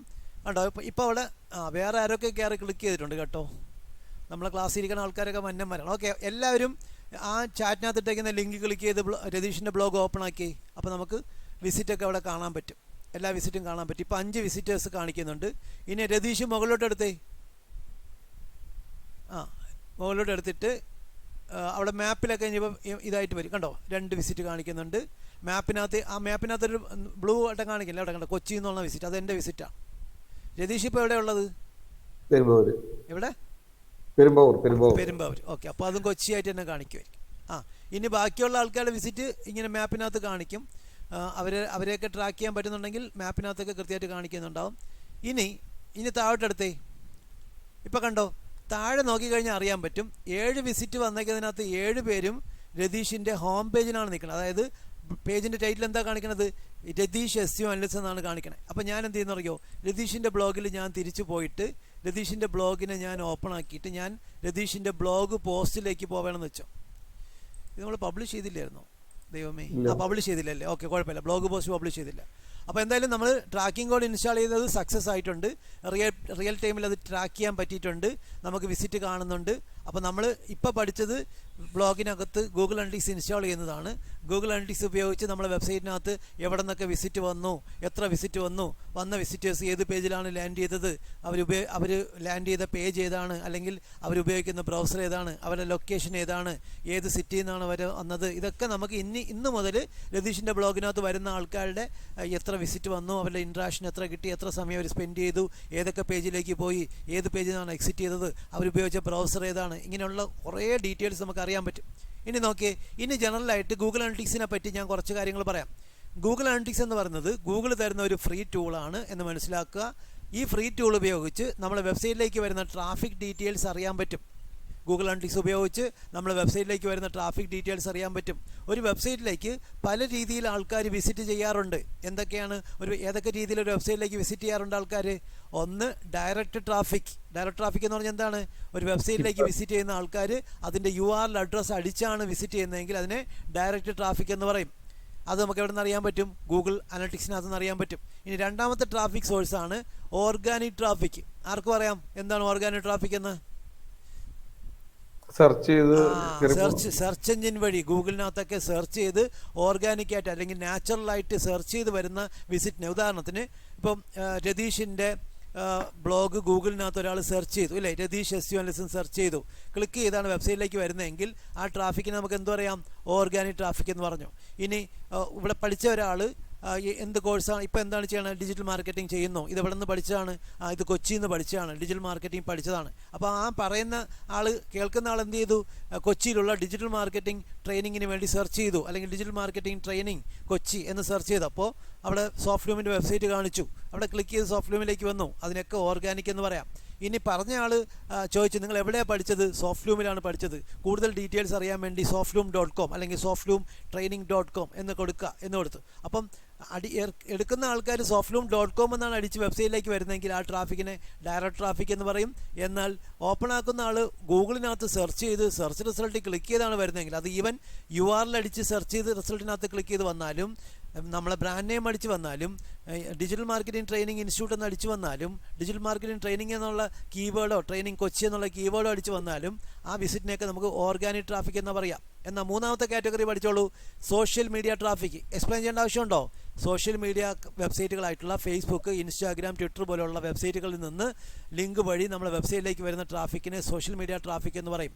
എന്നാൽ സോഷ്യൽ മീഡിയ ട്രാഫിക്കിനെ നമുക്ക് പെയ്ഡ് എന്നും ഓർഗാനിക് എന്നും രണ്ടായിട്ട് തിരിക്കാം. സോഷ്യൽ മീഡിയ ഓർഗാനിക് ട്രാഫിക് എന്ന് പറഞ്ഞു കഴിഞ്ഞാൽ, ഇപ്പം ഞാനൊരു ബ്ലോഗ് പോസ്റ്റിനെ, ഇപ്പോൾ രതീഷിൻ്റെ ബ്ലോഗ് പോസ്റ്റിനെ ഞാൻ ഫേസ്ബുക്കിനകത്ത് ഷെയർ ചെയ്യണം. എൻ്റെ സ്റ്റുഡൻറ്റ് എഴുതിയ ആദ്യത്തെ ബ്ലോഗ് പോസ്റ്റാണ് എന്ന് പറഞ്ഞ് രതീഷിൻ്റെ ബ്ലോഗിനെ ഞാൻ ഷെയർ ചെയ്യണം. അപ്പോൾ അത് കണ്ട എൻ്റെ പഴയ സ്റ്റുഡൻസോ അല്ലെങ്കിൽ എൻ്റെ ഫ്രണ്ട്സോ എൻ്റെ ഫേസ്ബുക്കിനകത്ത് എന്നെ കണക്ട് ചെയ്തേക്കുന്ന ആൾക്കാരൊക്കെ അത് കണ്ടിട്ട് അത് ക്ലിക്ക് ചെയ്ത് രതീഷിൻ്റെ ബ്ലോഗിലേക്ക് പോയി കഴിഞ്ഞാൽ ആ ട്രാഫിക്ക് ഓർഗാനിക് ആയിട്ടുള്ള സോഷ്യൽ മീഡിയ ട്രാഫിക്കാണ്. എന്നാൽ ഞാൻ SEO ട്രെയിനിങ് കൊടുക്കുന്നതിൻ്റെ സർവീസുമായിട്ട് ബന്ധപ്പെട്ടൊരു പോസ്റ്റർ തയ്യാറാക്കി അതൊരു ആഡായിട്ട് ഫേസ്ബുക്ക് വഴി പ്രൊമോട്ട് ചെയ്യുന്നു. ട്രാഫിക് ജനറേറ്റ് ചെയ്യാനുള്ള, അതായത് ഡിജിറ്റൽ മാർക്കറ്റിംഗ് പഠിക്കാൻ താല്പര്യമുള്ള ആൾക്കാർക്ക് ആ ആഡ് ക്ലിക്ക് ചെയ്ത് നമ്മളെ വെബ്സൈറ്റിലേക്ക് വരാനുള്ള ലിങ്കൊക്കെ ഞാൻ അവിടെ കൊടുത്തിട്ടുണ്ട്. എന്നിട്ട് അതിനെ ട്രാഫിക് ജനറേറ്റ് ചെയ്യുന്ന ക്യാമ്പയിനായിട്ടാണ് നമ്മൾ കണ്ടക്ട് ചെയ്യുന്നതെങ്കിൽ, അങ്ങനെ ആ ആഡ് ക്ലിക്ക് ചെയ്ത് പെയ്ഡ് ക്യാമ്പയിനകത്ത് ക്ലിക്ക് ചെയ്ത് ആരെങ്കിലും വെബ്സൈറ്റ് വരുന്നുണ്ടെങ്കിൽ അതിനെന്ത് പറയും? സോഷ്യൽ മീഡിയ പെയ്ഡ് ട്രാഫിക് എന്ന് പറയും. അപ്പം സോഷ്യൽ മീഡിയ വഴി വരുന്ന വിസിറ്റിനെ നമുക്ക് പെയ്ഡ് എന്നും ഓർഗാനിക് എന്നും രണ്ടായിട്ട് തിരിക്കാം. ആദ്യം നമ്മൾ പഠിച്ചത് ഡയറക്റ്റ് ട്രാഫിക്കാണ്, വെബ്സൈറ്റിൻ്റെ അഡ്രസ്സ് അടിച്ച് വരുന്ന. അതെങ്ങനെയൊക്കെ വരാം? നമ്മളെ കമ്പനിയെപ്പറ്റി നമ്മളൊരു പരസ്യം കൊടുത്തു, അല്ലെങ്കിൽ നമ്മളെ കമ്പനിയെപ്പറ്റി TV യിൽ ഒരു ആഡ് കണ്ടു, അത് കാണുമ്പോഴത്തേക്ക് പറയണം ഓക്കെ കൂടുതൽ വിവരങ്ങൾക്ക് softloom.com സന്ദർശിക്കുക. അല്ലെങ്കിൽ നമ്മളെ കമ്പനിയെപ്പറ്റി വെബ്സൈറ്റിൻ്റെ അഡ്രസ്സുള്ള ഒരു വിസിറ്റിംഗ് കാർഡ് എനിക്കുണ്ടായിരുന്നു, ആ വിസിറ്റിംഗ് കാർഡ് ഞാനൊരു ഫ്രണ്ടിന് കൊടുത്തപ്പോൾ അല്ലെങ്കിൽ എൻ്റെ ഒരു പരിചയക്കാരന് കൊടുത്തപ്പോൾ അവർ അതിനകത്ത് കണ്ട വെബ്സൈറ്റ് അഡ്രസ്സ് അടിച്ചു വന്നു. അതിനെന്ത് പറയാം? ഡയറക്റ്റ് ട്രാഫിക് എന്ന് പറയാം. അല്ലെങ്കിൽ നമ്മൾ പത്രത്തിൽ ഒരു പരസ്യം കൊടുത്തു, ആ പരസ്യത്തിനകത്ത് എന്ത് കൊടുത്തിട്ടുണ്ട്? വെബ്സൈറ്റിൻ്റെ അഡ്രസ്സ് കൊടുത്തിട്ടുണ്ട്, അത് അടിച്ച് ഒരാൾ വന്നു. അല്ലെങ്കിൽ ഞാൻ കലൂര് തിരക്കുള്ള ഒരു റോഡിൻ്റെ സൈഡിൽ ഒരു വലിയ കട്ടൗട്ട് കൊടുത്തു, ഓക്കെ ഡിജിറ്റൽ മാർക്കറ്റിംഗ് പഠിക്കാൻ സോഫ്റ്റ്ലൂമിലേക്ക് സ്വാഗതം. അപ്പോൾ അവിടെ താഴെ കൂടുതൽ വിവരങ്ങൾക്ക് softloom.com സന്ദർശിക്കാൻ എഴുതിയിട്ടുണ്ട്. അപ്പോൾ എന്ത് ചെയ്യുന്നു? അത് കണ്ട ആൾക്കാർ എന്ത് ചെയ്യാൻ ചാൻസ് ഉണ്ട്? ഗൂഗിൾ എടുത്ത് സെർച്ച് ചെയ്യുന്നതിന് പകരം softloom.com എന്നാണ് അടിച്ച് വരുന്നതെങ്കിൽ, ഒരു ബ്രൗസർ എടുത്ത് URL അഡ്രസ്സ് അടിക്കുന്നിടത്ത് softloom.com എന്ന് അടിച്ചാണ് വരുന്നതെങ്കിൽ that can be called as direct traffic. എന്നാൽ അവർ ഗൂഗിൾ എടുത്തിട്ടാണ് softloom.com എന്ന് അടിക്കുകയോ softloom എന്ന് അടിക്കുകയോ ചെയ്തിട്ട് ഗൂഗിളിൻ്റെ റിസൾട്ടിനകത്ത് ക്ലിക്ക് ചെയ്താണ് വെബ്സൈറ്റിലേക്ക് വരുന്നതെങ്കിൽ അതിന് ഓർഗാനിക് ട്രാഫിക് എന്നാണ് പറയുക. അത് ഗൂഗിൾ വഴി വന്നാലും ബിങ് പോലെയുള്ള സെർച്ച് എഞ്ചിൻ യാഹു വഴിയൊക്കെ വന്നു കഴിഞ്ഞാലും it can be called as organic traffic. എന്നാൽ സോഷ്യൽ മീഡിയ ഓർഗാനിക് ട്രാഫിക് എന്താണ്? നമ്മളൊരു പോസ്റ്റ് സോഷ്യൽ മീഡിയയിൽ ഷെയർ ചെയ്യുന്നതിനകത്ത് ഒരാൾ ക്ലിക്ക് ചെയ്ത് നമ്മളെ വെബ്സൈറ്റിലേക്ക് വിസിറ്റ് ചെയ്തു, അപ്പോൾ സോഷ്യൽ മീഡിയ ഓർഗാനിക് ട്രാഫിക്കാണ്. എന്നാൽ നമ്മൾ ഇട്ടേക്കുന്ന പോസ്റ്റിനെ സോഷ്യൽ മീഡിയക്കകത്ത് അല്ലെങ്കിൽ ഫേസ്ബുക്കിനകത്ത് തന്നെ പെയ്ഡായിട്ട് ട്രാഫിക് ക്യാമ്പയിനായിട്ട് കണ്ടക്ട് ചെയ്തു, പേയ്മെൻറ്റ് കൊടുത്ത് പെയ്ഡായിട്ട് ക്യാമ്പയിൻ നടത്തി. ആ ക്യാമ്പയിനിൽ നിന്ന് വന്നിരിക്കുന്ന ആൾക്കാർ എന്ത് ചെയ്തു? ലിങ്ക് ക്ലിക്ക് ചെയ്ത് നമ്മളെ വെബ്സൈറ്റിലേക്ക് വന്നു കഴിഞ്ഞാൽ സോഷ്യൽ മീഡിയ പെയ്ഡ് ക്യാമ്പയിൻ അല്ലെങ്കിൽ പെയ്ഡ് ട്രാഫിക് എന്ന് പറയാം. ഇനി അടുത്തൊരു കാറ്റഗറിയിലേക്ക് പോവാം, റഫറൽ ട്രാഫിക്. എന്താണ് റഫറൽ ട്രാഫിക് എന്ന് വെച്ച് കഴിഞ്ഞാൽ, നമ്മളെ വെബ്സൈറ്റിലേക്ക് വേറൊരു വെബ്സൈറ്റിൽ നിന്നുള്ള ലിങ്ക് വഴി ക്ലിക്ക് ചെയ്ത് വരുന്ന ട്രാഫിക്കിനെയാണ് റഫറൽ ട്രാഫിക് എന്ന് പറയാം. ഫോർ എക്സാമ്പിൾ, ഇപ്പം ഞാൻ രതീഷിൻ്റെ ബ്ലോഗിലേക്ക് ഒരു ലിങ്ക്, എൻ്റെ ബ്ലോഗ് പോസ്റ്റിനകത്ത് നിന്ന് ഞാനൊരു ലിങ്ക് ആഡ് ചെയ്തു. ഓക്കെ, ഞാൻ ഇപ്പോൾ CCKയുടെ കോഴ്സ് പഠിപ്പിക്കുന്നതിനകത്ത് ഫസ്റ്റ് ബ്ലോഗ് കംപ്ലീറ്റ് ചെയ്ത ആളാണ് രതീഷ് എന്ന് പറഞ്ഞ് എൻ്റെ ബ്ലോഗിൽ നിന്ന് ഞാൻ രതീഷിൻ്റെ ബ്ലോഗിലേക്ക് എന്ത് കൊടുത്തു? ഒരു ഹൈപ്പർ ലിങ്ക് കൊടുത്തു. അപ്പോൾ എൻ്റെ ബ്ലോഗ് വിസിറ്റ് ചെയ്യാൻ വേണ്ടി വന്ന അംബരീഷ് ആ ലിങ്ക് ക്ലിക്ക് ചെയ്ത് രതീഷിൻ്റെ ബ്ലോഗിലേക്ക് പോയി കഴിഞ്ഞാൽ രതീഷിൻ്റെ ബ്ലോഗിൽ ആ ട്രാഫിക് എങ്ങനെയാണ് കിട്ടിക്കണത്? അതിന് റഫറൽ ട്രാഫിക് എന്ന് പറയും. അപ്പോൾ റഫറൽ ട്രാഫിക് എങ്ങനെ മനസ്സിലാക്കാം? നമ്മളെ വെബ്സൈറ്റിലേക്ക് വേറൊരു വെബ്സൈറ്റിൽ നിന്ന് വരുന്ന ലിങ്ക് വഴി ക്ലിക്ക് ചെയ്ത്, ഹൈപ്പർ ലിങ്ക് വഴി അത് ക്ലിക്ക് ചെയ്ത് വെബ്സൈറ്റിലേക്ക് വരുന്ന വിസിറ്റിനെ ഓർ ട്രാഫിക്കിനെ നമുക്ക് എന്ത് പറയാം? റഫറൽ ട്രാഫിക് എന്ന് പറയാം. എന്നാൽ ഇനിയും ആഡ് ട്രാഫിക് എന്നൊരു കാറ്റഗറി ഉണ്ട്. എന്താണ് ആഡ് ട്രാഫിക് എന്ന് വെച്ച് കഴിഞ്ഞാൽ നമ്മളെ വെബ്സൈറ്റിലേക്ക് വിസിറ്റേഴ്സിനെ കിട്ടാൻ വേണ്ടി നമ്മൾ ഗൂഗിൾ പോലെയുള്ള പ്ലാറ്റ്ഫോമുകളിൽ അഡ്വർടൈസ്മെൻറ്റ് നടത്തി, ഗൂഗിൾ ആഡ്സ് ഒക്കെ നടത്തി ആഡ് കണ്ടിട്ടാണ് ആൾക്കാർ ക്ലിക്ക് ചെയ്ത് വരുന്നത്. നമ്മൾ ഗൂഗിളിനകത്ത് ഒരു അഡ്വർടൈസ്മെൻറ്റ് പ്രൊമോഷൻ നടത്തി അവിടെ ആഡ് കണ്ടിട്ട് ക്ലിക്ക് ചെയ്ത് വരുമ്പോൾ that can be called as ad traffic. Okay, അപ്പം നമ്മൾ വെബ്സൈറ്റിനകത്ത് ഗൂഗിൾ അനലിറ്റിക്സ് ഇൻസ്റ്റാൾ ചെയ്യുന്നതും ഗൂഗിൾ അനലിറ്റിക്സ് എന്താണെന്നും ഗൂഗിൾ അനലിറ്റിക്സിനകത്തുള്ള നമുക്ക് എന്തൊക്കെ അറിയാൻ പറ്റും, ട്രാഫിക് സോഴ്സുകൾ അറിയുന്നതിനെ പറ്റിയാണ് പഠിച്ചത്. നമ്മളിന്ന് രതീഷിൻ്റെ ബ്ലോഗിനകത്ത് ഗൂഗിൾ അനലിറ്റിക്സ് ആഡ് ചെയ്തത് സക്സസ് ആയിട്ടുണ്ട്, ട്രാക്കിംഗ് കോഡ് ഇൻസ്റ്റാൾ ചെയ്ത് വർക്ക് ചെയ്യുന്നുണ്ട്. അപ്പോൾ നിങ്ങൾ ഈ ക്ലാസ്സിൻ്റെ വീഡിയോ കണ്ടിട്ട് നിങ്ങളുടെ ബ്ലോഗ് സ്പോട്ട് ബ്ലോഗിനകത്ത് ഇതുപോലെ അനലിറ്റിക്സിൻ്റെ ട്രാക്കിംഗ് കോഡ് ഇൻസ്റ്റാൾ ചെയ്യുക. നെക്സ്റ്റ് ക്ലാസ്സിൽ നമുക്ക് ചിലപ്പോൾ ഞാൻ പോയി കഴിഞ്ഞിട്ട് വരുന്ന ഒലിയോ അനശ്വരയോ ഗൂഗിൾ അനലിറ്റിക്സിനെ പറ്റി കുറച്ചുകൂടെ ഡീറ്റെയിൽ ആയിട്ട് എന്തെങ്കിലും ഡൗട്ട് ഉണ്ടെങ്കിലോ ചോദിക്കും. ആൻസിയുടെ ബ്ലോഗ് റെഡി ആയിട്ടുണ്ടെങ്കിൽ അടുത്ത് ഗൂഗിൾ അനലിറ്റിക്സിൻ്റെ ട്രാക്കിംഗ് കോഡ് അവരുടെ ഗൈഡ് ലൈൻസിന് അവർ പറഞ്ഞതനുസരിച്ച് ചെയ്താൽ മതി കേട്ടോ. ആൻസിയുടെ ബ്ലോഗ് കംപ്ലീറ്റ് ആയിട്ടുണ്ടെങ്കിൽ, ഞാൻ നേരത്തെ പറഞ്ഞത് 1-2 ഇമേജ് കൂടെ ആഡ് ചെയ്താൽ മതി എന്നാണ്. അപ്പോൾ 1-2 ഇമേജ് ആഡ് ചെയ്ത് വെച്ച് കഴിഞ്ഞാൽ ഇപ്പം ഒലിയയോ അനശ്വരയോ വരുമ്പം അവർ നിങ്ങളെ ഗൂഗിൾ അനലിറ്റിക്സ് ആഡ് ചെയ്യാൻ വേണ്ടി പഠിപ്പിക്കുന്നുണ്ടാകും. അതൊന്നും ഒരിക്കൽ കൂടെ കാണിച്ചു തരുന്നുണ്ട്. അപ്പോൾ ഒരിക്കൽ കൂടെ നിങ്ങൾക്ക് തറവാകും. അപ്പോൾ ഞാൻ ഇതിൻ്റെ വീഡിയോ ഞാൻ റെക്കോർഡ് ചെയ്യാൻ കൊടുത്തിട്ടുണ്ട്. നല്ല രീതിയിൽ കിട്ടുന്നുണ്ടെങ്കിൽ ഞാൻ വീഡിയോ അപ്ലോഡ് ചെയ്തിട്ട് ലിങ്ക് അയക്കാം കേട്ടോ. ഇന്നലത്തെ വീഡിയോ ഓപ്പൺ ആക്കുന്ന സമയത്ത് ആർക്കെങ്കിലും ബുദ്ധിമുട്ടുണ്ടായോ? കുഴപ്പമില്ലല്ലോ, വ്യൂ ചെയ്യാൻ പറ്റുന്നുണ്ടോ? ഓപ്പൺ ആവുന്നുണ്ട്. ഓക്കെ, അപ്പം നിങ്ങളുടെ ജിമെയിൽ ഐ ഡി ലോഗിൻ ചെയ്താൽ മാത്രമേ കാണാൻ പറ്റുള്ളൂ. ആർക്കെങ്കിലും ബുദ്ധിമുട്ടുണ്ടായെങ്കിൽ അറിയിക്കണം. നിങ്ങളുടെ ജിമെയിൽ ഐ ഡി കൂടെ അക്സസ് കൊടുത്താൽ മാത്രമേ ആ വീഡിയോ കാണാൻ പറ്റുള്ളൂ. അങ്ങനെ കാണാൻ പറ്റാത്തതുകൊണ്ട് നിങ്ങൾക്ക് ക്ലാസ് മിസ്സാക്കണ്ട. കാണുന്നത് കൊണ്ട് നിങ്ങളുടെ 1-2 പ്രാവശ്യം കൂടെ കണ്ടു കഴിഞ്ഞാൽ ഈ അനലിറ്റിക്സ് ഒക്കെ ആഡ് ചെയ്യുന്നത് സ്വന്തമായിട്ട് ചെയ്യാനൊക്കെ പറ്റും. ആരെയും സഹായമില്ലാതെ നിങ്ങൾക്ക് ചെയ്യാൻ പറ്റുന്ന രീതിയിൽ നല്ല രീതിയിൽ പഠിച്ചു പോകാനുള്ള രീതിയിൽ ഡീറ്റെയിൽ ആയിട്ടാണ് നമ്മൾ ഡിസ്കസ് ചെയ്ത് പോണേ. ഓക്കെ, അപ്പോൾ ഗൂഗിൾ അനലിറ്റിക്സ് എന്നുള്ള ടൂൾ ഇൻസ്റ്റാൾ അല്ലെങ്കിൽ ഗൂഗിൾ അനലിറ്റിക്സിൻ്റെ ട്രാക്കിംഗ് കോഡ് ഇൻസ്റ്റാൾ ചെയ്യാൻ നമ്മൾ പഠിച്ചത്. ആർക്ക് പറയാം? ഇന്നത്തെ ക്വിക്ക് റെസ്പോണ്ടൻ്റ് ആരാ? ഗൂഗിൾ അനലിറ്റിക്സിനെ പറ്റി 1-2 സ്റ്റേറ്റ്മെൻറ്റ് പറഞ്ഞേ. ആർക്ക് പറയാം? ക്വിക്ക് റെസ്പോണ്ടൻസ് ആരെങ്കിലും ഉണ്ടെങ്കിൽ പറഞ്ഞേ. പെട്ടെന്ന് നമ്മൾ ഇന്ന് പഠിച്ച ഗൂഗിൾ അനലിറ്റിക്സിനെ പറ്റി നിങ്ങൾ മനസ്സിലാക്കിയ കാര്യങ്ങൾ നിങ്ങൾ അഭിപ്രായമായിട്ട് പറഞ്ഞേ. ആൻസി പറഞ്ഞു നോക്കി, ആൻസി ട്രൈ ചെയ്ത് നോക്കി. ഗൂഗിൾ അനലിറ്റിക്സ് എന്ന് പറയുന്നത് ഗൂഗിൾ തരുന്നൊരു ഫ്രീ ടൂളാണ്. നമ്മുടെ വെബ്സൈറ്റിലേക്ക് വരുന്ന ട്രാഫിക്കുകൾ അതുവഴി അറിയാൻ പറ്റും. പിന്നെ പല തരത്തിലുള്ള ട്രാഫിക് നമ്മുടെ വെബ്സൈറ്റിലേക്ക് വരുന്നുണ്ട്. Direct traffic, organic traffic, social media traffic, പിന്നെ referral traffic, ad traffic. Okay, fine, great. അപ്പോൾ ഇതൊക്കെ നമുക്ക് അറിയാനായിട്ട് എന്ത് സാധിക്കും? ഗൂഗിൾ അനലിറ്റിക്സ് വഴി സാധിക്കും. ഇത് കൂടാഞ്ഞിട്ട് നമ്മുടെ വെബ്സൈറ്റിലേക്ക് വരുന്ന വിസിറ്റേഴ്സ് ഏത് ലൊക്കേഷനിൽ നിന്നാണ് വന്നത്, ഏത് സിറ്റിയിൽ നിന്നാണ് വന്നതൊക്കെ അറിയാൻ പറ്റും. ഇനി നിങ്ങൾ ഇതിനെപ്പറ്റി ഒരു ബ്ലോഗ് പോസ്റ്റ് ആഡ് ചെയ്യണം. നിങ്ങൾ ഗൂഗിൾ സെർച്ച് കൺസോളിനെ പറ്റി പോസ്റ്റ് ആഡ് ചെയ്യണം, ഗൂഗിൾ അനലിറ്റിക്സിനെ പറ്റിയും പോസ്റ്റ് ആഡ് ചെയ്യണം, ഗൂഗിൾ സെർച്ച് കൺസോളിനെ പറ്റിയും പോസ്റ്റ് ആഡ് ചെയ്യണം. ഇപ്പോൾ ഗൂഗിൾ അനലിറ്റിക്സിൻ്റെ പോസ്റ്റ് ആഡ് ചെയ്യുമ്പം ഇപ്പോൾ ആൻസി പറഞ്ഞ പോലെ ഈ കാര്യങ്ങളൊക്കെ എക്സ്പ്ലെയിൻ ചെയ്ത് പോവുകയും വേണമെങ്കിൽ നിങ്ങൾക്ക് ഇൻട്രൊഡക്ഷനിൽ കൊടുക്കാൻ പറ്റുന്ന 1-2 കാര്യങ്ങളിൽ പറയാം. ഇത് ആദ്യകാലത്ത് അർച്ചിൻ എന്ന് പറഞ്ഞൊരു കമ്പനിയുടെ ടൂളായിരുന്നു. അർച്ചിൻ എന്ന് പറയുന്ന കമ്പനിയുടെ വെബ്സൈറ്റ് അനാലിസിസ് ടൂൾ അല്ലെങ്കിൽ വെബ്സൈറ്റ് ട്രാഫിക് അനലൈസ് ചെയ്യുന്ന ടൂളായിരുന്നു ഈ ഇപ്പം നമ്മൾ ഉപയോഗിക്കുന്ന അനലിറ്റിക്സ്. അർച്ചിൻ എന്നുള്ള കമ്പനിയുടെ സോഫ്റ്റ്വെയറിനെ അല്ലെങ്കിൽ ആ ആപ്ലിക്കേഷനെ ഗൂഗിൾ അക്വയർ ചെയ്തു. ആ അർച്ചിൻ എന്നുള്ള കമ്പനി അങ്ങനെ തന്നെ ഗൂഗിൾ എന്ത് ചെയ്തു? അക്വയർ ചെയ്തു. 2005 ഗൂഗിൾ അർച്ചിൻ എന്നുള്ള കമ്പനി അക്വയർ ചെയ്തത്. 2005 അക്വയർ ചെയ്തിട്ട് ആ അർച്ചിൻ എന്ന് പറയുന്ന സോഫ്റ്റ്വെയറിനെ അല്ലെങ്കിൽ അർച്ചിൻ എന്നുള്ള കമ്പനിയുടെ വെബ്സൈറ്റ് ട്രാഫിക് അനാലിസിസ് ടൂളിനെ എന്താക്കി മാറ്റി? ഗൂഗിൾ അനലിറ്റിക്സ് എന്നുള്ള പേരിലേക്ക് മാറ്റി. അവർ ആദ്യകാലത്ത് ഗൂഗിൾ അനലിറ്റിക്സ് 1 എന്ന് പറഞ്ഞ രീതിയിൽ ഇറക്കി. കുറച്ച് നാൾ കഴിഞ്ഞപ്പോൾ അനലിറ്റിക്സ് 2 ഇറക്കി. അനലിറ്റിക്സ് 2 കഴിഞ്ഞ് കഴിഞ്ഞാൽ 3 ഉണ്ട്. ഇപ്പം നമ്മൾ ഉപയോഗിക്കുന്ന അനലിറ്റിക്സ് 4 ആണ്. GA4 എന്നാണ് അറിയപ്പെടുക. 3 ഒക്കെ എക്സ്പയർ ആയി പോയിട്ടുണ്ട്.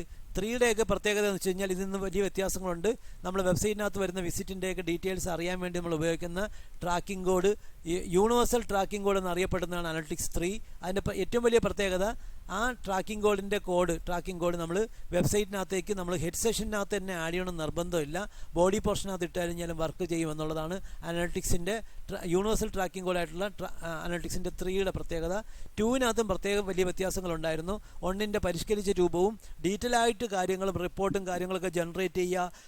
ആ റിപ്പോർട്ടുകളെ നമുക്ക് എക്സൽ ഷീറ്റായിട്ടോ CSV ഫയലായിട്ടോ അതുപോലെ തന്നെ നമ്മൾക്ക് PDF ഫയലായിട്ടോ റിപ്പോർട്ടിങ്ങിനൊക്കെ വേണ്ടി ഉപയോഗിക്കുക. അങ്ങനെ ഒരുപാട് ഫീച്ചേഴ്സൊക്കെ കൊണ്ടുവന്നായിരുന്നു ഗൂഗിൾ അനലിറ്റിക്സ് 2. അപ്പം ഇപ്പം നമ്മൾ ഉപയോഗിക്കുന്നത് GA4 ആണ്, ഗൂഗിൾ അനലിറ്റിക്സ് 4 ആണ്. ഇതിൻ്റെ ഏറ്റവും വലിയ പ്രത്യേകത നമുക്ക് ഗൂഗിൾ ടാഗ് മാനേജർ എന്നുള്ള ടൂൾ ഉപയോഗിച്ച് ഈ അനലിറ്റിക്സിൻ്റെ ടൂൾ ഉപയോഗിച്ച് ടാഗ് മാനേജറുമായിട്ട് ഇൻ്റഗ്രേറ്റ് ചെയ്തിട്ട് അവിടെ നമുക്ക് ഇവൻറ്റ് ക്രിയേറ്റ് ചെയ്ത് വെബ്സൈറ്റിൽ വരുന്ന ആൾക്കാർ എന്തൊക്കെ സെഷൻസ് കംപ്ലീറ്റ് ചെയ്തു, ഏതൊക്കെ പോർഷനിലേക്ക് പോയി, അവർ വന്ന ആൾ എവിടെയെങ്കിലും ക്ലിക്ക് ചെയ്തോ, അവിടെ ഉള്ളൊരു വീഡിയോ പ്ലേ ചെയ്തോ, അവരെന്തൊക്കെ ആക്ഷൻസ് നടത്തി അല്ലെങ്കിൽ ആക്ടിവിറ്റീസ് ചെയ്തു, എന്തൊക്കെ ഇൻട്രാക്ഷൻ നടത്തി എന്നുള്ള കുറച്ചുകൂടെ സ്പെസിഫിക് ആയിട്ട് തിരിച്ചറിയാൻ പറ്റുന്ന രീതിയിൽ മോഡിഫൈഡ് ആയിട്ടുള്ള ഒരു വെർഷനാണ് ഗൂഗിൾ അനലിറ്റിക്സിൻ്റെ 4. പിന്നെ വേറൊരു പ്രത്യേകത, ഈ ഒരു വേർഷൻ അനലിറ്റിക്സ് തന്നെ വെബിനകത്തും അതായത് വെബ്സൈറ്റിനകത്തും ആൻഡ്രോയിഡ് ആപ്പിനകത്തും iOS ആപ്പിനകത്തും ഒക്കെ ഉപയോഗിക്കാൻ പറ്റുന്ന രീതിയിൽ ഇതിനെ മോഡിഫൈ ചെയ്തു, ഇമ്പ്രൂവ് ചെയ്തു എന്നുള്ളത് വലിയ പ്രത്യേകത തന്നെയാണ്. അപ്പോൾ അതൊക്കെ ഗൂഗിൾ അനലിറ്റിക്സ് 4 അഥവാ GA4ൻ്റെ പ്രത്യേകതകളായിട്ട് നമുക്ക് എടുത്ത് പറയാവുന്നതാണ്. അപ്പോൾ നമ്മളിപ്പോൾ പഠിച്ചത് GA4ൻ്റെ ട്രാക്കിംഗ് കോഡ് നമ്മൾ വെബ്സൈറ്റിനകത്തേക്ക് ആഡ് ചെയ്യുന്നതാണ് പഠിച്ചത്. അപ്പം ഒരു കാര്യം ചെയ്തോളൂ, നമ്മൾ ഈ സ്ക്രീൻ സ്റ്റോപ്പ് ചെയ്തോ. അപ്പോൾ നമുക്ക് ഇന്നത്തെ ഫസ്റ്റ് സെഷൻ കംപ്ലീറ്റ് ആയിരിക്കുന്നതാണ്. ഇതിൻ്റെ വീഡിയോ ഞാൻ റെക്കോർഡ് ചെയ്തിട്ടുണ്ട്, അപ്ലോഡ് ചെയ്തിട്ട് ലിങ്ക് അയക്കാം. ഇന്ന് പഠിപ്പിച്ചതായിട്ട് ബന്ധപ്പെട്ട് നിങ്ങളൊരു ബ്ലോഗ് ക്രിയേറ്റ് ചെയ്യേണ്ടത് ആവശ്യമുണ്ട്. അപ്പോൾ ആ വീഡിയോ കാണുമ്പോൾ നിങ്ങൾക്ക് കുറച്ചുകൂടെ ക്ലിയർ ആയിട്ട് എഴുതാൻ പറ്റും. ഇപ്പം നിങ്ങൾ കുറിച്ച് വെച്ചിരിക്കുന്ന കാര്യങ്ങളൊക്കെ ഇന്ന് തന്നെ ഇലോബറേറ്റ് ചെയ്ത് എഴുതുക. നെക്സ്റ്റ് ക്ലാസ് ഇപ്പം നമ്മൾ അടുത്ത് ആൻസിയുടെ ബ്ലോഗിനെ അനലിറ്റിക്സ് ആഡ് ചെയ്യണത് ഒരിക്കൽ കൂടെ ഒലിയോ അനശ്വരോ പഠിപ്പിച്ചു തരും. നിങ്ങൾ ഹോൾഡ് ചെയ്താൽ അവരിപ്പോൾ വരും കേട്ടോ, ഹോൾഡ് ചെയ്താൽ മതിയേ. Thank you very much. Thank you sir. Okay right. പിന്നെ ഒരു സെക്കൻഡ്, ആർക്കെങ്കിലും ഇപ്പം നമ്മൾ ആഡ് ചെയ്തതായിട്ട് ബന്ധപ്പെട്ട് ഡൗട്ട് എന്തെങ്കിലും ക്ലിയർ ചെയ്യാനുണ്ടോ? എന്തെങ്കിലും ഡൗട്ട് ഉണ്ടെങ്കിൽ പറയാം. ഒരു ചെറിയ ഡൗട്ട് ഉണ്ട്. പറഞ്ഞോ. അജീഷാണോ രതീഷാണോ? രതീഷ. പറഞ്ഞോ. ഞാൻ ഈ ബ്ലോഗ് ക്രിയേറ്റ് ചെയ്തേ, ഞാൻ ആദ്യം ഇതിനകത്ത് നമ്മുടെ സ്നിപ്പറ്റിനെ കുറിച്ചിട്ടൊക്കെ പറഞ്ഞേക്കണേ. അപ്പൊ അത് സബ് ഹെഡിങ് ആയിട്ട് കൊടുത്തേക്കണേ. മെയിൻ ഹെഡിങ് ഞാൻ കുറച്ച് താഴത്തിട്ടാണ് ഹെഡിങ് 1 കൊടുത്തേക്കണേ. ഹെഡിങ് 1 താഴെ കൊടുക്കണ്ട, മുകളിൽ H3 H2 ഒക്കെ കൊടുത്തെങ്കിൽ താഴെ H1 ഒരിക്കലും കൊടുക്കരുത്. നിങ്ങൾ H1 മാറ്റിയിട്ട് അത് H3 തന്നെ ആക്കിയാൽ മതി, കുഴപ്പമില്ല. അതായത് ഒരു പേജിനകത്ത് നമ്മൾ കൊടുക്കുന്ന H1കൾ ഹൈറാർക്കിക്കലി ഡിസെൻഡിങ് ഓർഡറിൽ കൊടുക്കുന്നതാണ് കുറച്ചുകൂടി അഡ്വൈസബിൾ. ഇനി അങ്ങനെ കൊടുക്കേണ്ടി വന്നു, ഉദാഹരണത്തിന് നമ്മൾ SEO പറ്റി പറഞ്ഞൊരു പാരഗ്രാഫ്, അത് കഴിഞ്ഞ് ഓൺ പേജിനെ പറ്റി പറഞ്ഞപ്പോൾ അത് H2 കൊടുത്തു, ഓൺ പേജിനകത്തുള്ള ഘടകങ്ങളൊക്കെ H3 കൊടുത്ത് കുറേ പോയി. അത് കഴിഞ്ഞിട്ട് ഓഫ് പേജ് തുടങ്ങിയപ്പോൾ നമ്മൾ വീണ്ടും ഒരു H2 കൊടുത്തു. അങ്ങനെ വളരെ നീളം കൂടിയ ആർട്ടിക്കിളൊക്കെ ആണെങ്കിൽ അവിടെ ഒരു ടോപ്പിക്കിന് 2 തിരിക്കുമ്പോൾ H2 വീണ്ടും വന്നതിന് പ്രശ്നമില്ല. പക്ഷേ H1 താഴെ ഒന്നും കൊടുക്കണ്ട. H1 നിങ്ങളെ ബ്ലോഗിൻ്റെ ടൈറ്റിൽ H1 ആയിരിക്കും. അതുകൊണ്ട് ആൾറെഡി അവിടെ ഒരു H1 വന്നിട്ടുള്ളത് കൊണ്ട് ഇനി H1 നിങ്ങൾ ഈ ബ്ലോഗ് പോസ്റ്റിനകത്ത് ഒരിടത്തും കൊടുക്കേണ്ട ആവശ്യമില്ല. അവിടെ H3 ആക്കിയാൽ മതി കേട്ടോ. താഴെയാണ് കൊടുത്തേക്കുന്നത്, H3 ആക്കിയാൽ. ഒരിക്കലും നിങ്ങൾ മെയിൻ ഹെഡിങ് പേജിൻ്റെ നടുക്കൊന്നും വരത്തില്ലല്ലോ. മെയിൻ ഹെഡിങ് നിങ്ങൾ ഏറ്റവും ടോപ്പിൽ തന്നെയല്ലേ വരിക. അപ്പോൾ ആ ഒരു ലോജിക്കൽ സെൻസിൽ എടുത്താൽ മതി. പിടിയോ? ഓക്കെ ഫൈനല്ലേ? ഓക്കെ. ഇനി വേറെ എനിക്കൊരു പറഞ്ഞോ അജീഷ്. ഒരു ഡൗട്ട് ഉണ്ടായിരുന്നു. ഡൗട്ട് ആക്ച്വലി ഇത് കറക്റ്റ് ആണോന്ന് അറിയത്തില്ല. ചോദിച്ചോ. നമ്മൾ ചില പേജിലൊക്കെ വിസിറ്റ് ചെയ്യുമ്പോഴേ, ഇപ്പം നമ്മൾ രതീഷിന്റെ ഇതിൽ കയറിയപ്പം നമുക്ക് അതിനകത്ത് ആടൊന്നും കാണാൻ പറ്റിയില്ല, ചിലതിൽ കാണാമല്ലോ. അപ്പൊ അത് എന്തെങ്കിലും നമ്മൾ അഡീഷണലി ചെയ്യുന്നതാണോ? അത് നമ്മുടെ ചില വെബ്സൈറ്റിനകത്ത്, അതായത് നിങ്ങളുടെ ബ്രൗസറിനകത്ത് ചില വെബ്സൈറ്റിനകത്ത് ആഡ് കാണിക്കുന്നുണ്ട്, ചില വെബ്സൈറ്റിനകത്ത് ആഡ് കാണിക്കുന്നില്ല, അങ്ങനെയാണോ? അതെ. അതിൽ രതീഷിന്റെ നമ്മൾ നോക്കിയപ്പോ ഇല്ലായിരുന്നല്ലോ, അതാ ചോദിച്ചത്. രതീഷിന്റെ ബ്ലോഗിനകത്ത് ആഡ് ഉണ്ടായിരുന്നില്ല അല്ലേ? പബ്ലിഷ് ചെയ്തിട്ടില്ല. അതുകൊണ്ടാണ് അതിനകത്ത് അല്ല, ബ്ലോഗ് സ്പോട്ട് ബ്ലോഗിനകത്ത് നമ്മൾക്ക് ആഡ് കാണാൻ പറ്റത്തില്ല, ചാൻസ് ഇല്ല. നമ്മൾ ആഡ്സെൻസിലേക്ക് അഫിലിയേറ്റ് ചെയ്താൽ മാത്രമേ നമ്മൾ കോഡ് പിടിച്ച് കൊടുത്താൽ മാത്രമേ ബ്ലോഗറിനകത്ത് ആഡ് കാണിക്കുള്ളൂ. പക്ഷേ വേർഡ്പ്രസ്സുകാർ അങ്ങനെയല്ല. വേർഡ്പ്രസ്സുകാർ എന്താണെന്ന് വെച്ച് കഴിഞ്ഞാൽ നമ്മളൊരു പോസ്റ്റ് പബ്ലിഷ് ചെയ്യുമ്പോൾ തന്നെ, അല്ലെങ്കിൽ ബ്ലോഗ് ക്രിയേറ്റ് ചെയ്യുമ്പോൾ തന്നെ അവിടെ ആഡ് ഓട്ടോമാറ്റിക്കായിട്ട് ജനറേറ്റ് ചെയ്ത് കാണിക്കും. ബ്ലോഗറിനകത്ത് ആഡൊന്നും കാണിക്കാറില്ല, നമ്മൾ പിടിച്ച് കൊടുത്താൽ മാത്രമേ കാണിക്കുള്ളൂ. പിന്നെ അത് മാത്രമല്ല, രതീഷ് ബ്ലോഗ് പോസ്റ്റൊന്നും പബ്ലിഷ് ചെയ്തില്ല, അതുകൊണ്ടാണ് പോസ്റ്റൊന്നും കാണാത്തത്. Okay right. ഓക്കെ, അത് സ്പെസിഫിക് ആയിട്ട് ചോദിച്ചുകൊണ്ട് കൃത്യമായിട്ട് പറയാൻ പറ്റി. ഞാനിപ്പോൾ വേറൊരു ഉത്തരം പറഞ്ഞേനെ. ചിലപ്പോൾ ചില കമ്പ്യൂട്ടറിനകത്തൊക്കെ ആഡ് ബ്ലോക്ക് ചെയ്തേക്കും, ജാവാ സ്ക്രിപ്റ്റ് ബ്ലോക്ക് ചെയ്തേക്കുക, ആഡ് ബ്ലോക്ക് ചെയ്തേക്ക് കഴിഞ്ഞാലൊന്നും ആഡ് ആ കമ്പ്യൂട്ടറിനകത്ത് കാണാൻ പറ്റില്ല. പക്ഷേ അതിലോട്ട് പോയില്ല. ഞാൻ എന്തായാലും ക്വസ്റ്റ്യൻ ക്ലിയർ ആയതുകൊണ്ട് കൃത്യമായിട്ട് ആൻസർ ചെയ്യാൻ പറ്റി. ഓക്കെ, അപ്പോൾ നമുക്ക് ഇന്നത്തെ ക്ലാസ് സെഷൻ ഇവിടെ കഴിയണതാണ്. നെക്സ്റ്റ് സെഷൻ ഇപ്പം അനശ്വരയും ഒലിയും വരും. Thank you. Sir. Okay right.